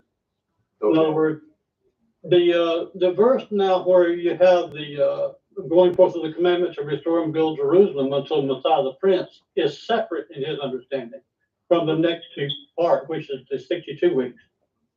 As a matter of fact, I looked in the Strongs and I don't see a word there supporting the word "and" in between those two verses. So there's no reason that you have to force them to be together and added together. Okay. That I can see. And so then that would mean that there would be a commandment in the future then. It would be the beginning of the 7 weeks for the coming of Messiah the Prince. So he didn't come as Prince the first time. He comes as Prince when he comes back. Okay. To summarize what he said, I could read it exactly because he makes a good, not too long statement about it. I'm incorrect then. So so Sir Isaac Newton was a 70th week futurist. He was looking for a 7 final year period and Antichrist making a covenant. No, we ain't got that far yet. Yeah, and just his understanding is nothing like what you've heard at all. There is the word "and" between the 7 and the 62. Yeah, there's definitely a vowel there. So okay. Yeah, I wouldn't trust Strong's for much, honestly. Yeah. You know, Strong's is it's a kind of a layman's tool, and would the word? Oh, that's burning him. Don't trust Strong's. It's a beginner's book. That's basically what he just said. And though forced them to be added together. Well, it says that there's going to be 7 weeks and 62 weeks. And another word for "and" is plus. Okay, so. But could it just be connecting the two thoughts? Well, it can be, yeah. I mean, that's what the word "and" does, certainly. Yeah. You know, beyond that, it's interpretation. Yeah. The word "and" is definitely there, yeah. Okay.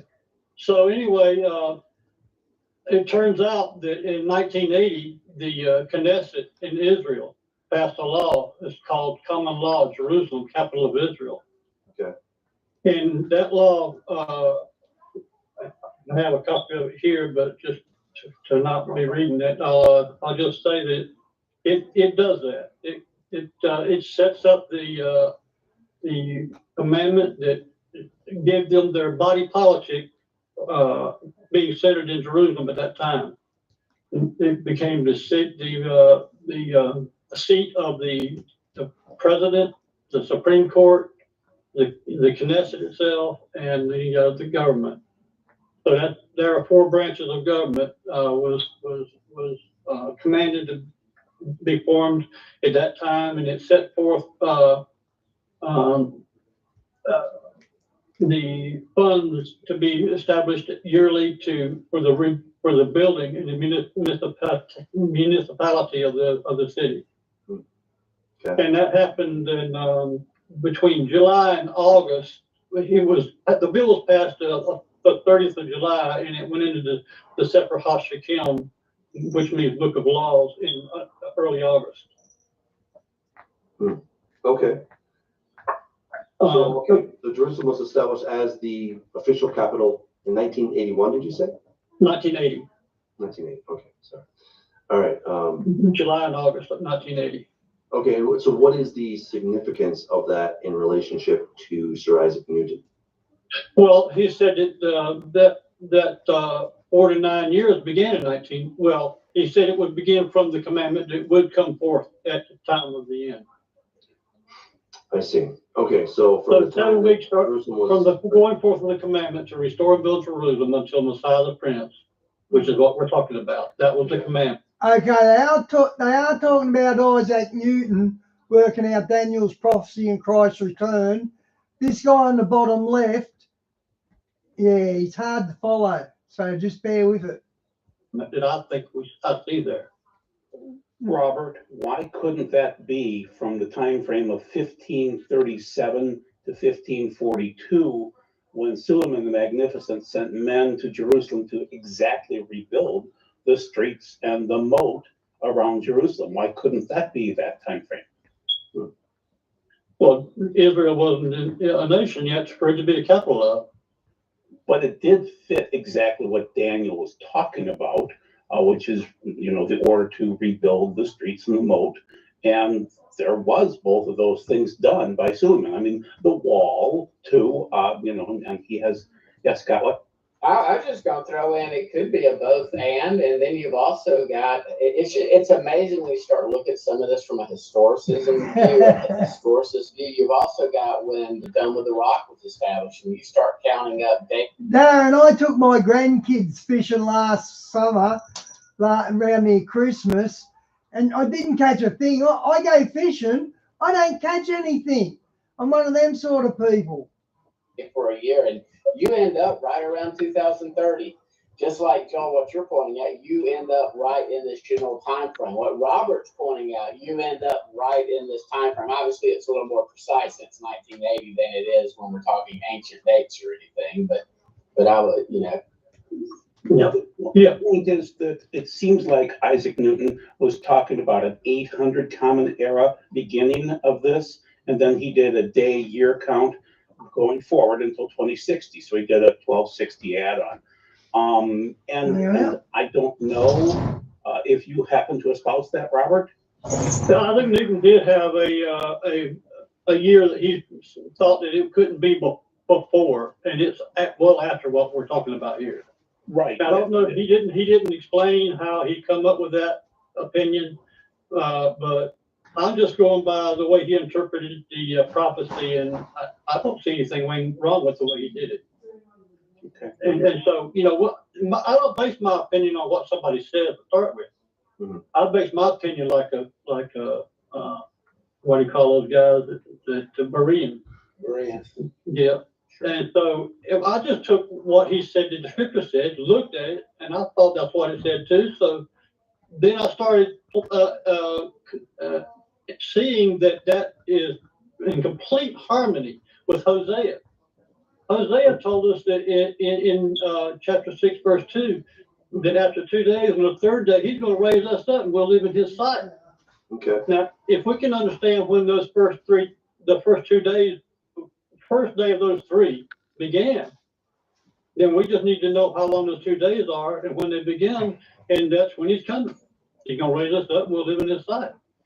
Right. It turns out that my research then comes to the idea that those first 2 days began with when the Father anointed the Son as our high priest. And when did that happen? Well, in Luke, he tells us that the Word of God came unto John in the 15th year of Tiberius Caesar.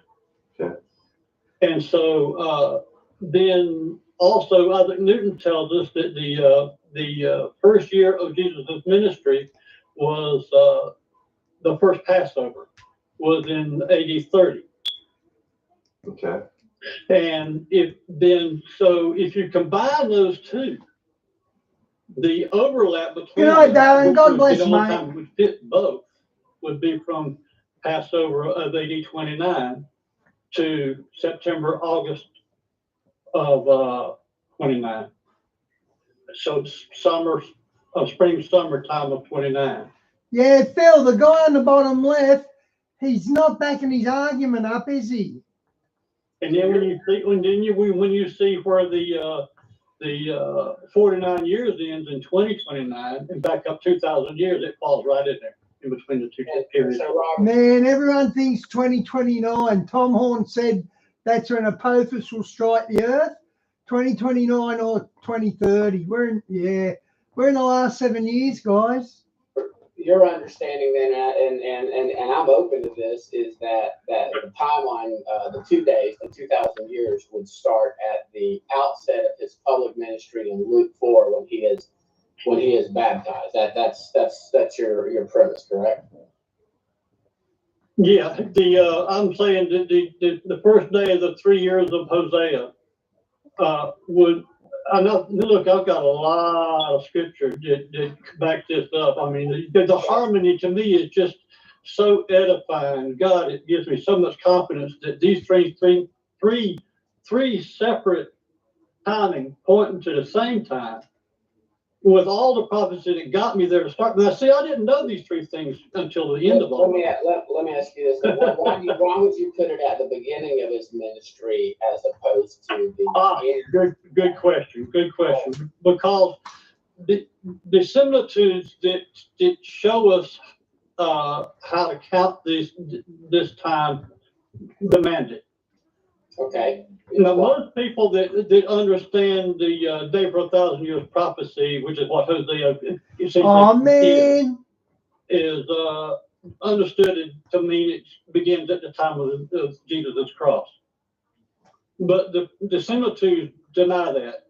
For instance, when Jesus was teaching, he said, "You tell that fox that today and tomorrow I cast out." I didn't even see that typo.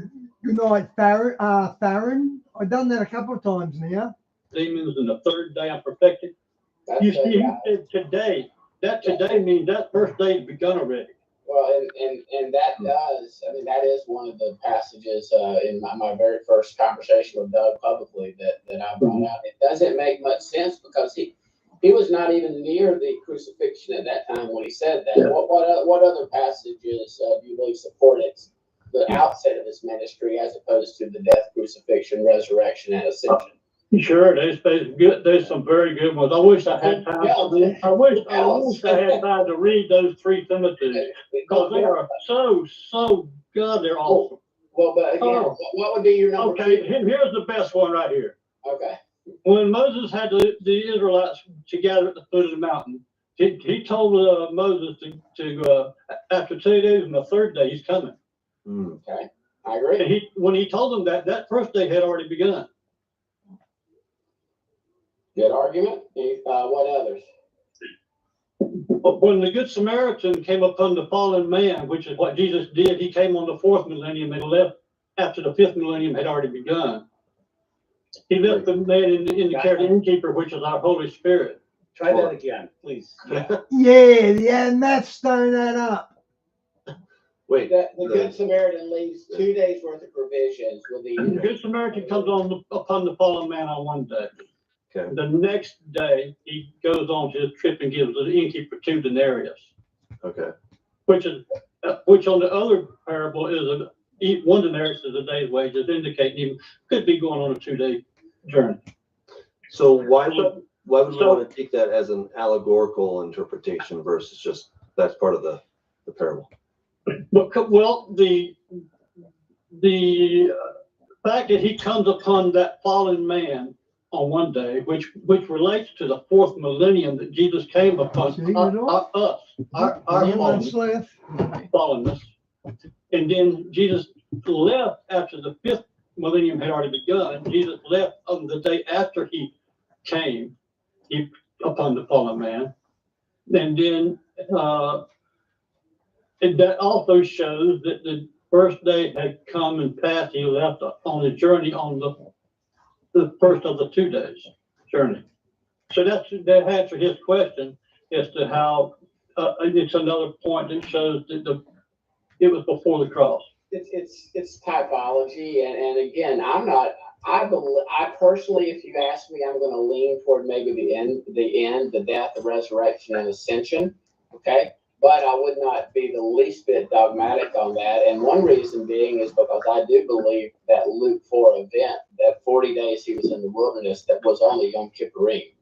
And that, and I personally believe that was a year of Jubilee. So if so, and it's 50, that's, I know people argue 49, 50 back and forth, but if it's 50, you multiply 50, multiply by 40. God likes the number 40, and you get 2,000. And so you start looking at all these types.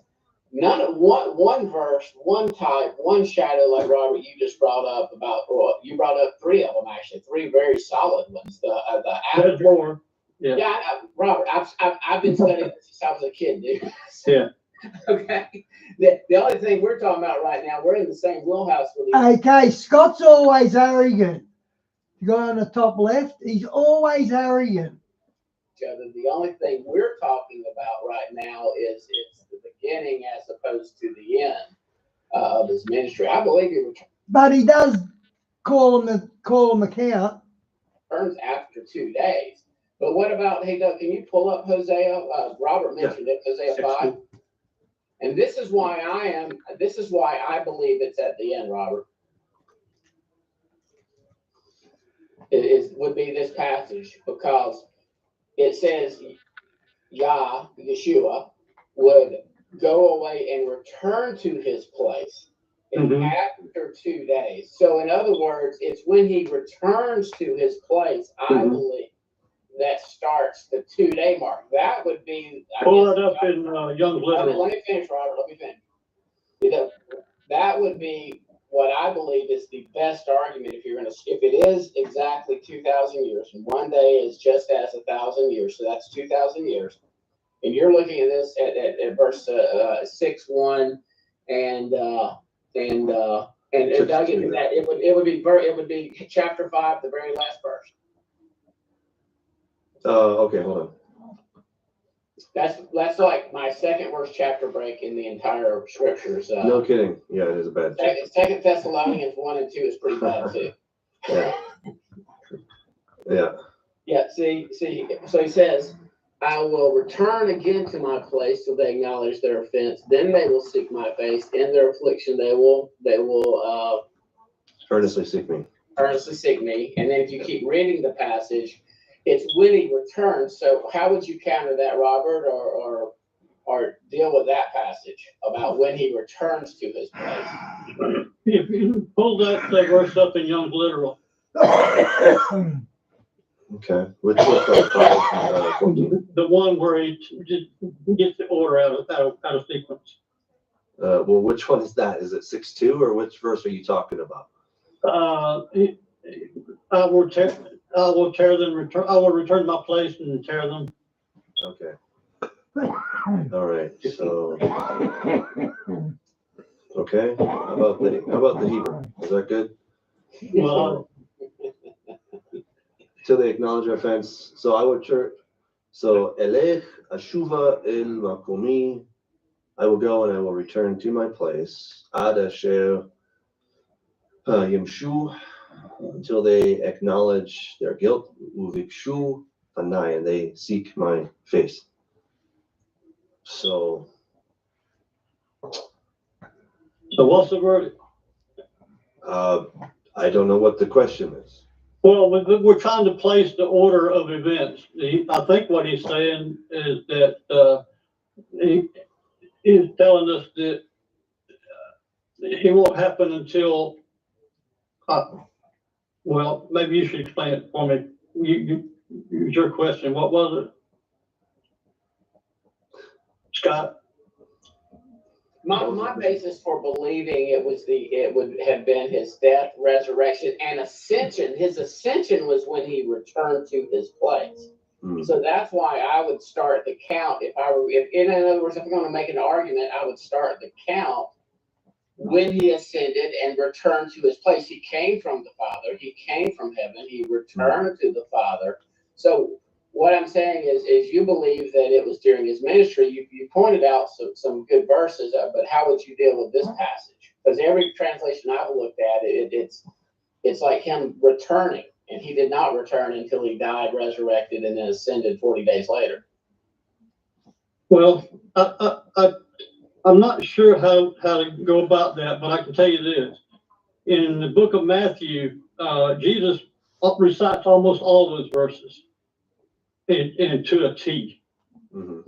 He tells us about how that he's going to tear them in those verses. And you can see that he's talking about it happened to their generation. So he's clearly talking about when the temple was destroyed in the city. Okay. And that places everything that Hosea said in the proper order. And when I looked at Isaac Newton's, Young's literal's translation of those verses, it became even clearer and it completely agrees with what Jesus said in Matthew. Okay, so,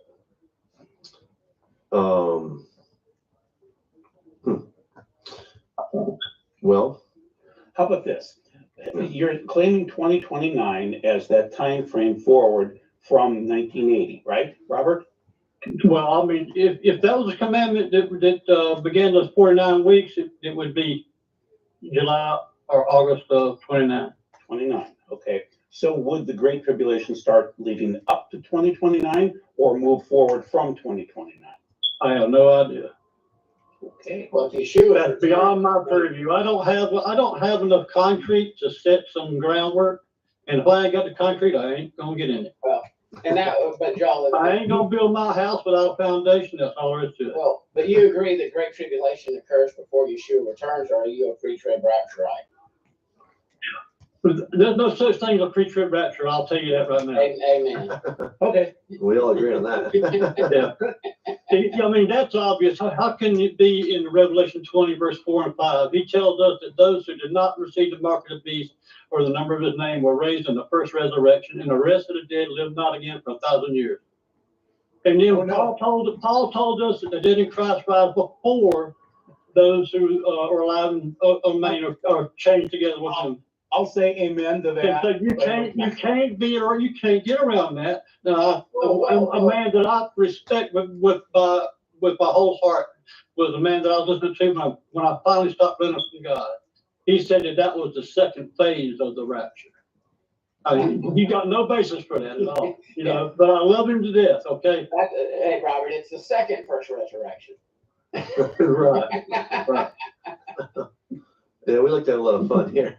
But now, I'll tell you, I think that there's room for a lot of error in that 70th week that isn't there in Daniel, as far as I'm concerned.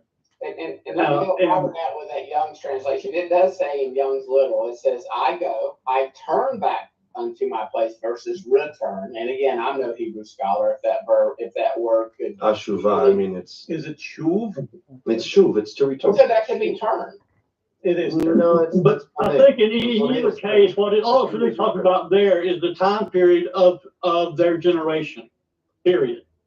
Until you get to their future, not desolation. What's that word? Or when he comes again, in their oppression or something like that, they'll seek me. Affliction. Well, I think King James says they'll seek me early, and Young's literal says they'll seek me speedily. Yeah, that's what Sar was Azadi. Yeah, so the part of him tearing and returning is speaking of 70 AD, and then the second time they're in distress is when he comes again. You're talking about in Judah, yeah. All nations are gathered against Judah at the very end. Yeah, exactly. Okay. So again, I'm really curious about your bottom line then. So Jerusalem was established in 1980. So what does that mean practically now? It means that answer comes out to a time period that is in complete harmony with Isaac Newton's understanding of when the Jesus' ministry began. It's in complete harmony with Hosea, because that tells us that it was in the 15th year of Tiberius Caesar. Okay. And those three together point to that year with that 7 weeks. No, it's clearing up again. Center, not the center, but within that those two other indications. So okay, but this is why I wanted to read the preface. Okay. because there's a lot that could be need to be understood that we haven't included. For instance, enlighten us. For instance, you might have some inclusive counting that needs to be considered. You might have some Hebrew calendar, whether you use Nissan calendar or Tishri calendar, whether or not any specific date was even meant to be considered. When I say date, I don't mean it. I mean it can't be much off of that. Okay, it's gonna be somewhere in that watching the night. Okay. But I don't have a day or an hour, by no means. And I can see that there could be wiggle room, like you say, Scott, around that. But those three time periods pointing at the same periods, spring and summer of 2029, that's just hard to deny. 28, 32 have always been my favorites. I've never really ruled out 27, and I've got 31 days to go, or maybe now it should, 31 days to go before I take 27 off the block. And I'm not, if again, dealing with ancient dates and everything, I don't want to be dogmatic. And then again, if we're all old, well, actually, Joel, you're already there. If me and Doug become senior citizens, and I'm teasing you, Joel. But if we become senior citizens and everything, and we're still, it's sort of like normal 10 years from now, my understanding was just mistaken. That's why had I produced Messiah 2030, it would have had like several question marks behind it, or there would have been. Like the people that are out there right now that are dogmatic, it's 2028 or it's 2027 or it's 2029. Everybody cannot be right. The only thing that anybody can be unanimous on is all of them could be wrong. I could be wrong in my understanding. And I think my friend Doug Krieger, he has a great timeline where he has everything winding up in 2032 or 33. He's actually backed up a year because I argued with him over the past few years about it. Wow, if you can change Doug Krieger's mind, you really. Hey, he's even starting to, understand the Shabbat and stuff. So it just proves you're a lawyer, man. I'd like to give a quick plug for our show on 6/6 of 24. We're going to have Christian Widener in, and he claims it's 27 Common Era, or 2027 would be 2,000 years. Robert, you seem to be saying 2029, which is still in the same time frame. And then I'd rather we reword that because that's in my preface too. Nobody should believe me or anybody else because of what we say.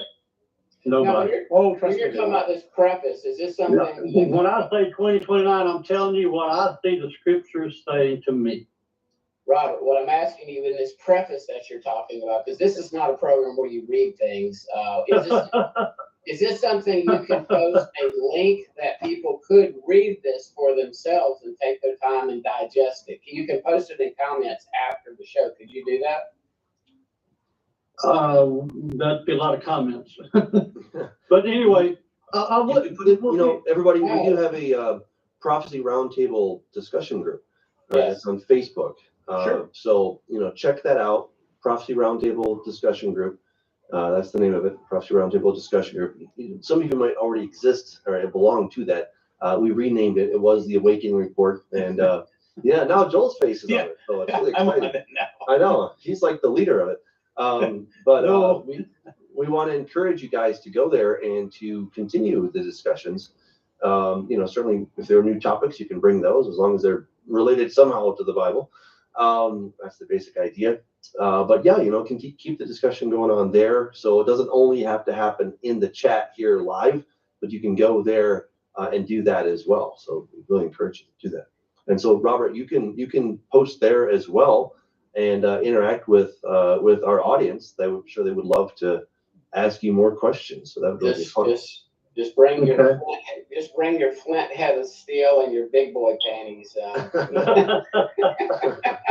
We have some smart people on Facebook. Good guess. Yeah. Oh yeah. Absolutely. Yeah. Can I share one of those parables with you? One of those similitudes? Sure. Go for it. This one answers a question that I've seen abused, that are being abused several times. Jesus was telling some folks that there would be some standing there that would not taste of death before they saw the Son of Man coming into his kingdom. Well, here's one of those famous chapter breaks, and then he says, after 6 days, he takes Peter, James, and John up onto the high mountain, and Jesus was transfigured before them. And there's a few verses going on there, but the amazing thing is when they come back down, I think it's like 10 or 13 or so verses into it, he tells them to tell no man of the vision until the Son of Man is killed. So what they saw. Okay, I'm not enjoying that. That's a bit boring. Yeah, let's do this.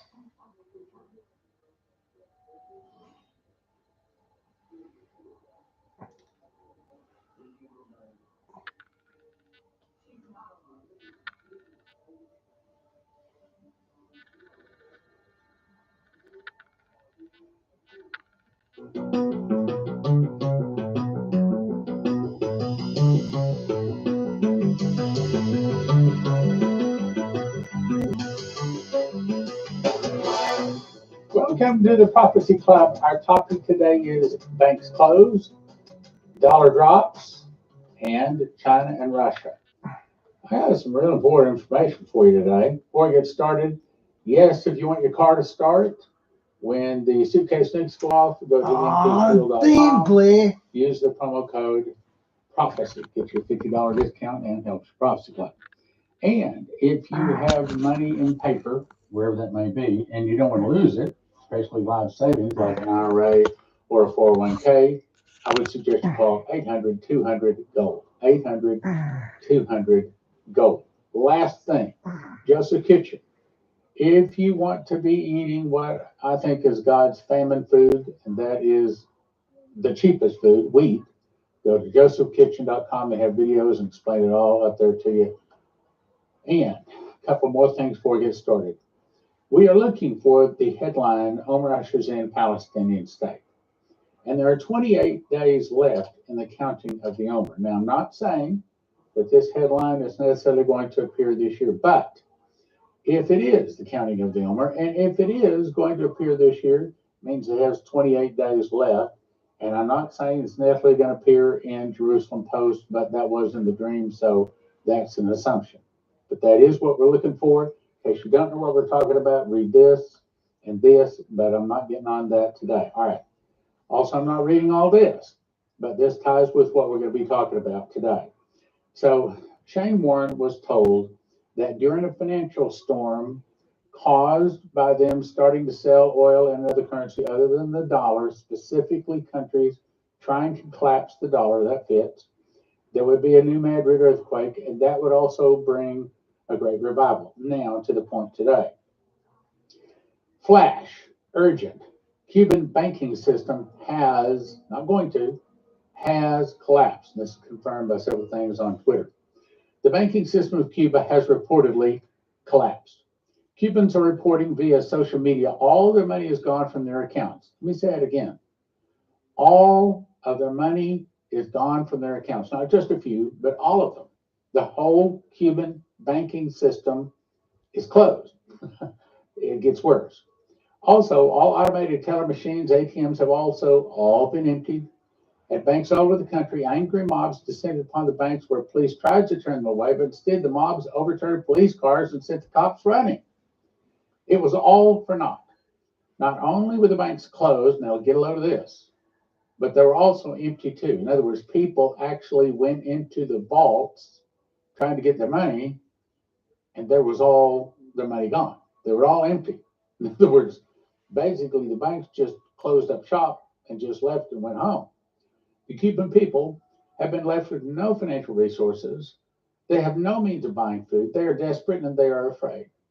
Many people are saying, oh, this is just the final destination. This is where globalism wants to lead all of the people, and I unfortunately have to agree.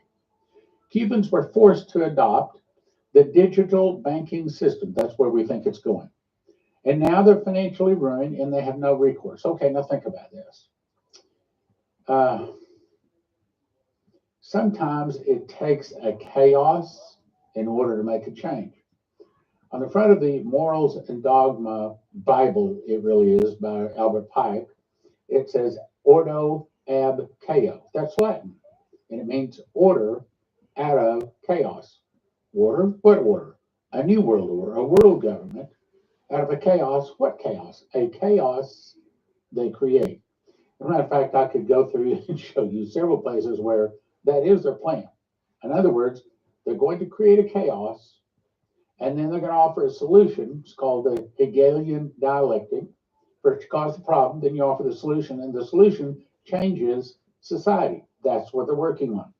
Hal Turner says, if they did this to the Cubans, what would stop them from doing it to the rest of us? Oh, well, Cuba, it's a little bitty country. Well, wait a minute. Maybe that's why they did it there. Maybe that's why they started there, because they have their hands around the throats of the Cubans more than any other place. But that's not saying they're going to stop there. You got to understand that. He goes on to say, I think you should start taking some cash out of the banks. These bankers are globalists. If they did in Cuba, I think they'll try it here and everywhere else. And I have to agree with you. I think they're doing this on this little island nation to get a sense of how bad the reaction will be. It's called floating a balloon. And it's manageable. I think they'll do it to all of us. And if governments is in on it, what could any individual do? It's probably a preview of what's coming. More. China dumps the largest amounts of U.S. treasuries in history. Okay, so we see China, the Cuba banks closed, and now China is dumping the largest amounts of U.S. treasuries in history. Well, what does that mean? That is a very big sign, my brothers and sisters.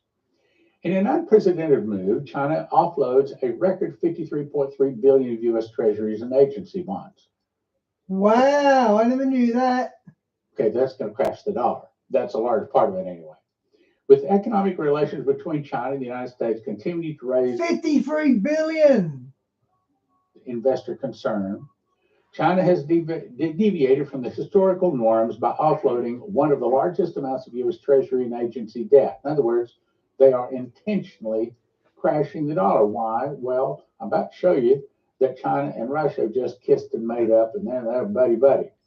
And all of this, it's God's hand destroying America, taking America down because we've turned from Jesus. Particularly the first quarter of 2024, China offloaded a record-breaking 53.3 billion U.S. treasuries and agency bonds. Notably, China, a major holder of U.S. debt, I'll say it again, a major holder of U.S. debt, reduced its treasury holdings by 22 billion during the first 3 months of 2024, while the remainder of the offloaded assets comprised agency bonds. In other words, China holds enough of our debt. If they were to start dumping it as fast as they could, probably that alone, not to mention selling oil in another currency other than the dollar, would crash the dollar. Now, further confirmation. Historic Putin-Xi Jinping meeting with, now get a load of this, nuclear suitcases in hand. The last meeting before the invasion of Taiwan, forever Russian and Chinese brothers. I'll read that last part again. So they had a meeting, and they are openly saying forever Russian and Chinese brothers. Now, is that true? I'm going to show you. I don't think they're being genuine. President Xi Jinping welcomed his Russian brother, Vladimir Putin, in Beijing today in a grand ceremony. His historic meeting, which is full of symbolism, and boy, I watched some of the videos, it is full of symbolism, is the last, look at this, is the last of the two leaders' meetings before the Chinese invasion of Taiwan.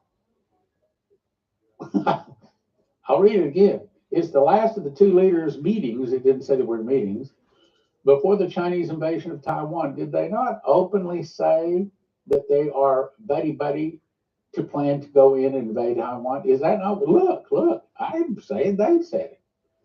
Xi Jinping fully and without asterisks, in other words, no added quotes. Asterisk supported Russia on the Ukraine issue and on the asset seizure issue while blasting NATO Western policies. So this is actually a meeting between China and Russia, specifically planning to attack Taiwan. Or did I read something wrong there? Read it. The two leaders met with nuclear suitcases in hand, sending a message to West and NATO. And what would be the message by sending or by carrying the nuclear suitcases with them? What they're saying is, we're not just buddies, but we're buddies militarily. And USA, if you mess with... And they're not bluffing. Russia and China don't bluff. This, we will use nukes.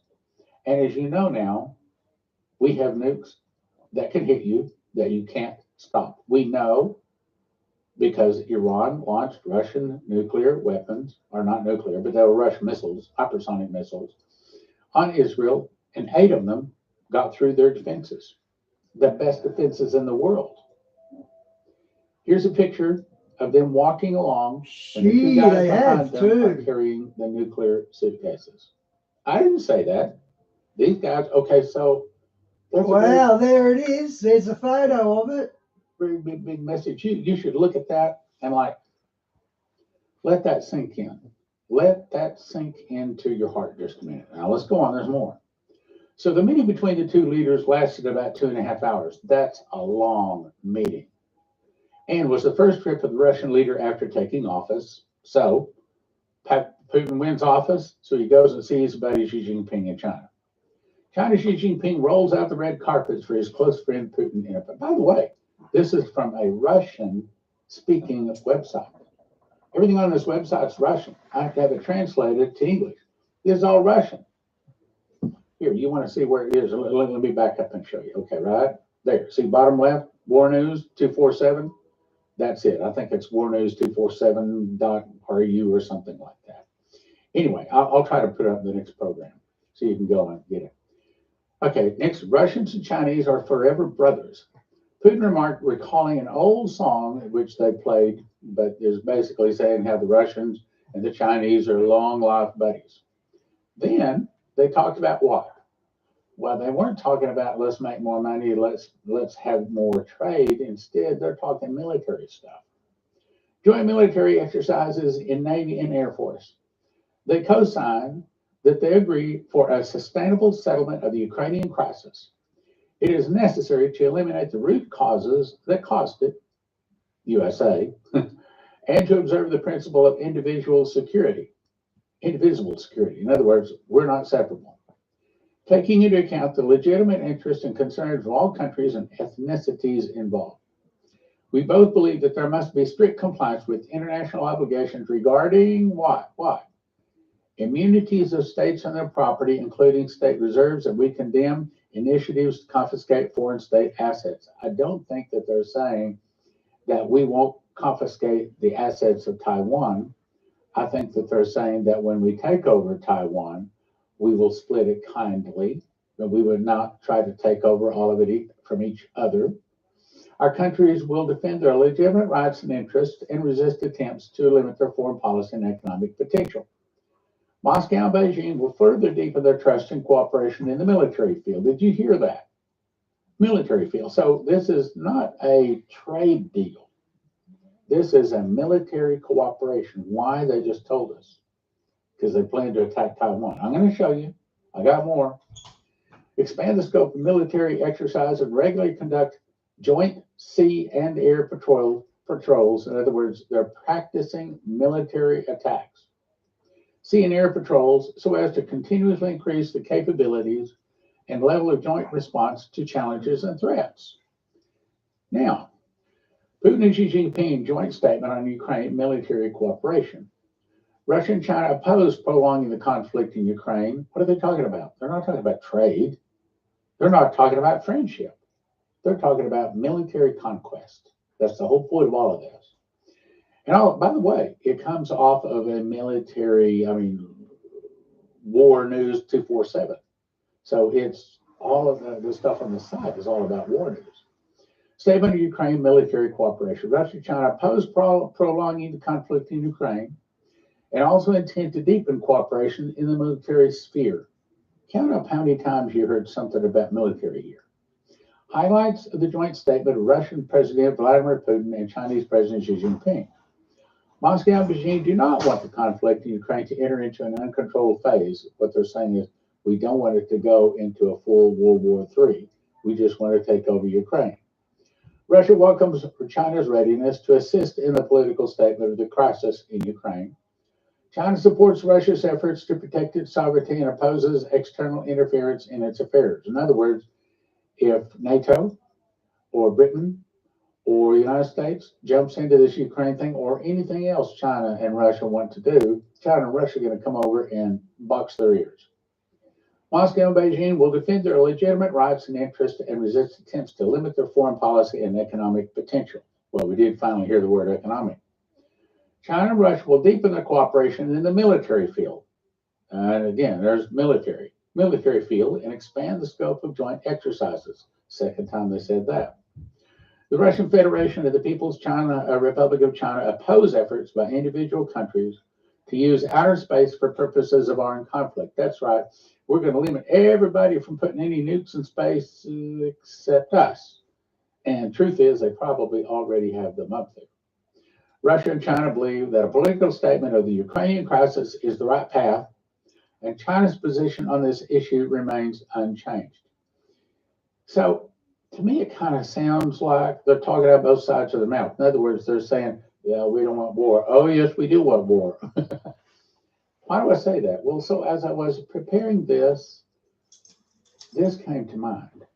Dmitry Duduman, April 22, 1996. I prayed and went to bed, and I was still awake when suddenly I heard a trumpet sound. A voice cried out, saying, "Stand." I saw 3 men dressed alike. 2 of the men carried weapons. One of the armed men said, "I woke you to show you what has come," he said. "Come with me." When we reached the place, he said, "Stop here." A pair of binoculars was handed to me, and I was told to look through them. "Stand there, don't move, and look," he continued. "You will see what they are saying and what they're preparing for America." I think if this is not specifically talking about this meeting of Xi Jinping and Putin, it's probably talking about one in the near future. I saw the president of Russia, a short, chubby man who said he was the president of China, and 2 others who could not understand. Now, Putin's not a short, stubby man, so how's he get around that? Is that what he said?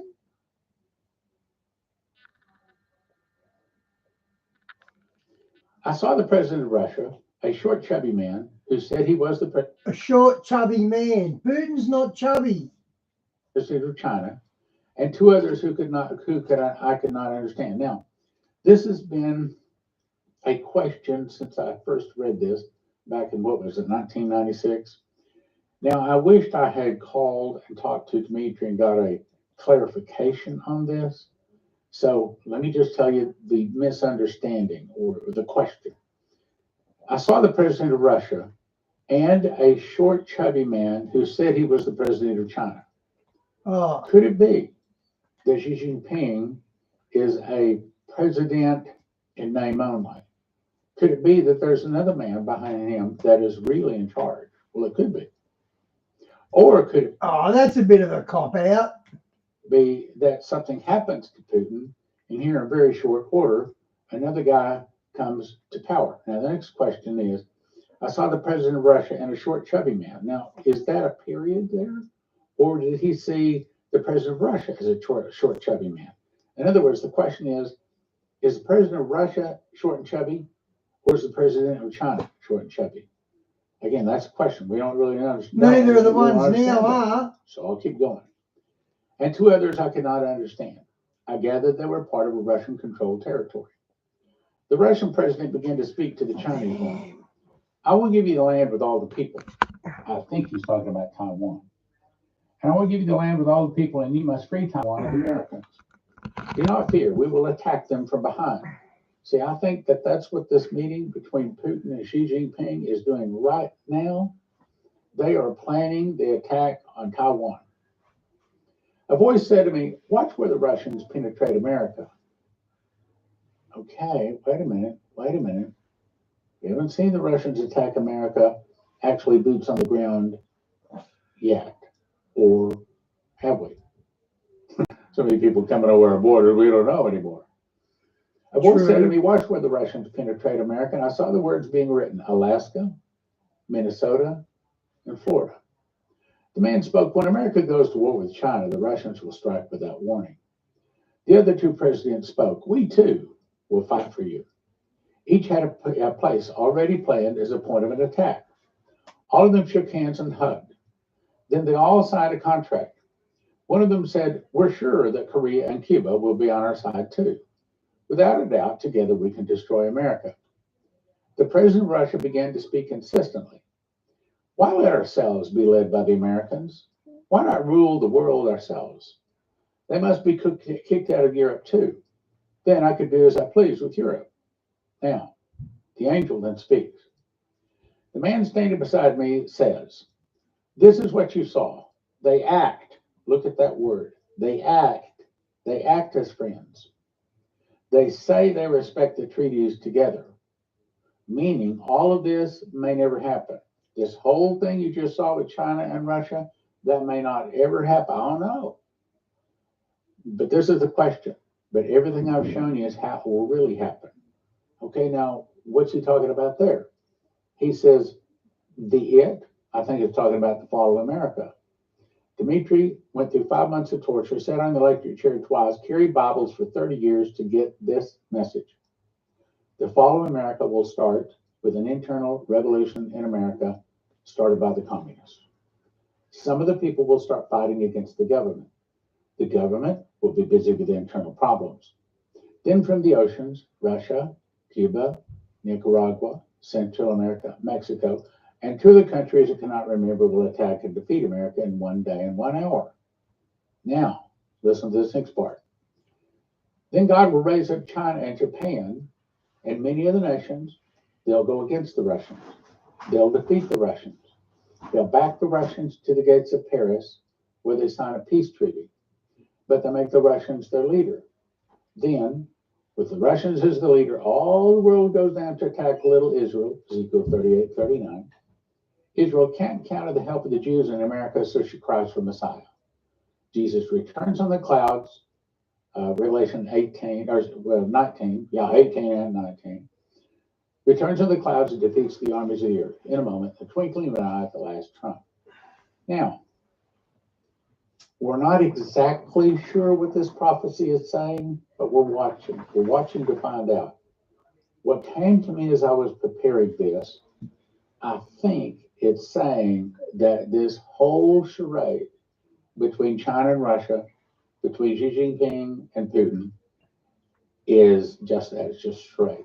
They're not really going to work together when it comes to the attack on America. Now, maybe they work together with the attack on Taiwan. And see, even if you back up to this, see, it's saying here, okay, so the voice said to me, watch where the Russians penetrate America. So that's the angel. That's accurate. I saw the words Alaska, Minnesota, and Florida. When America goes to war with China, the Russians strike without warning. Wait a minute.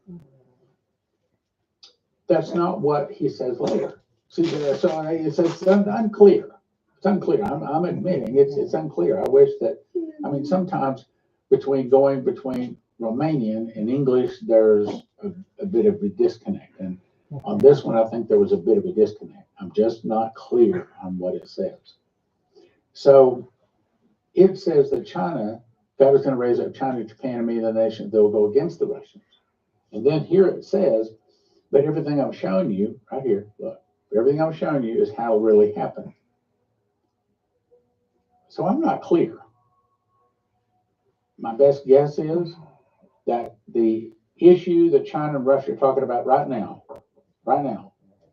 that issue may be talking about Taiwan, and that may come to pass. But when it comes to the all-out destruction, all-out nuclear exchange, not even exchange, just the nuclear attack from Russia on America that destroys us in 1 hour, then God raises up China. Now, you may be saying, wait, that's a big turnaround from where China is now. Well, there's a prophecy out there. I read it one day. Problem is, I think I only have one of them. But it says that the Chinese church is going to raise up and overthrow the communist, the CCP, and do a lot of good in China. Now, I don't think that China will become Christian or anything, but it may be that they at least become better than they are. Maybe that's the way to say it. All right, now let me see. What else did I want to say? Okay, I guess I better finish this. So I said, who are you? This is Dimitri. Who are you? I asked. Look at the I'm the glare. protector of America. America's sins has reached God. He will allow this destruction, for he can no longer stand such wickedness. God still has people who worship him with a clean heart and do his work. He's prepared a heavenly army to save these people. As I looked, a great army, well dressed and dressed in white, appeared before me. Do you see that? The man asked. This army will go to battle to save my chosen ones. Then the difference between the godly and the ungodly will be evident. Now remember, Revelation 6:2-4 is talking about he went forth conquering to conquer, to take peace from the earth, to kill one another. There are three people that say we're in the tribulation. I'm not one of them, but I'm saying there are some reasons to say yes, maybe we are in the last 7 years, but I'm not ready to say that yet. But my point today is, Shane Warren said, when we're in a financial storm, Cuban banks are closing, the securities being dropped, China buying massive amounts of gold, and they're not the only one. It could be we see that earthquake maybe this year, maybe even before the end of June. And China and Russia are having war plans. So it appears there's a lot of things happening these days. Ask Jesus to forgive your sins. Just say, Jesus, forgive my sins. Amen. Jesus, be my God. Let me talk about our three sponsors briefly. First, Okay, guys, I'm out. God bless. if you want to get gold or silver, we're going to send you to 800-200-GOLD or prophecyclubgold.com. Prophecyclubgold.com. Second, if you want to get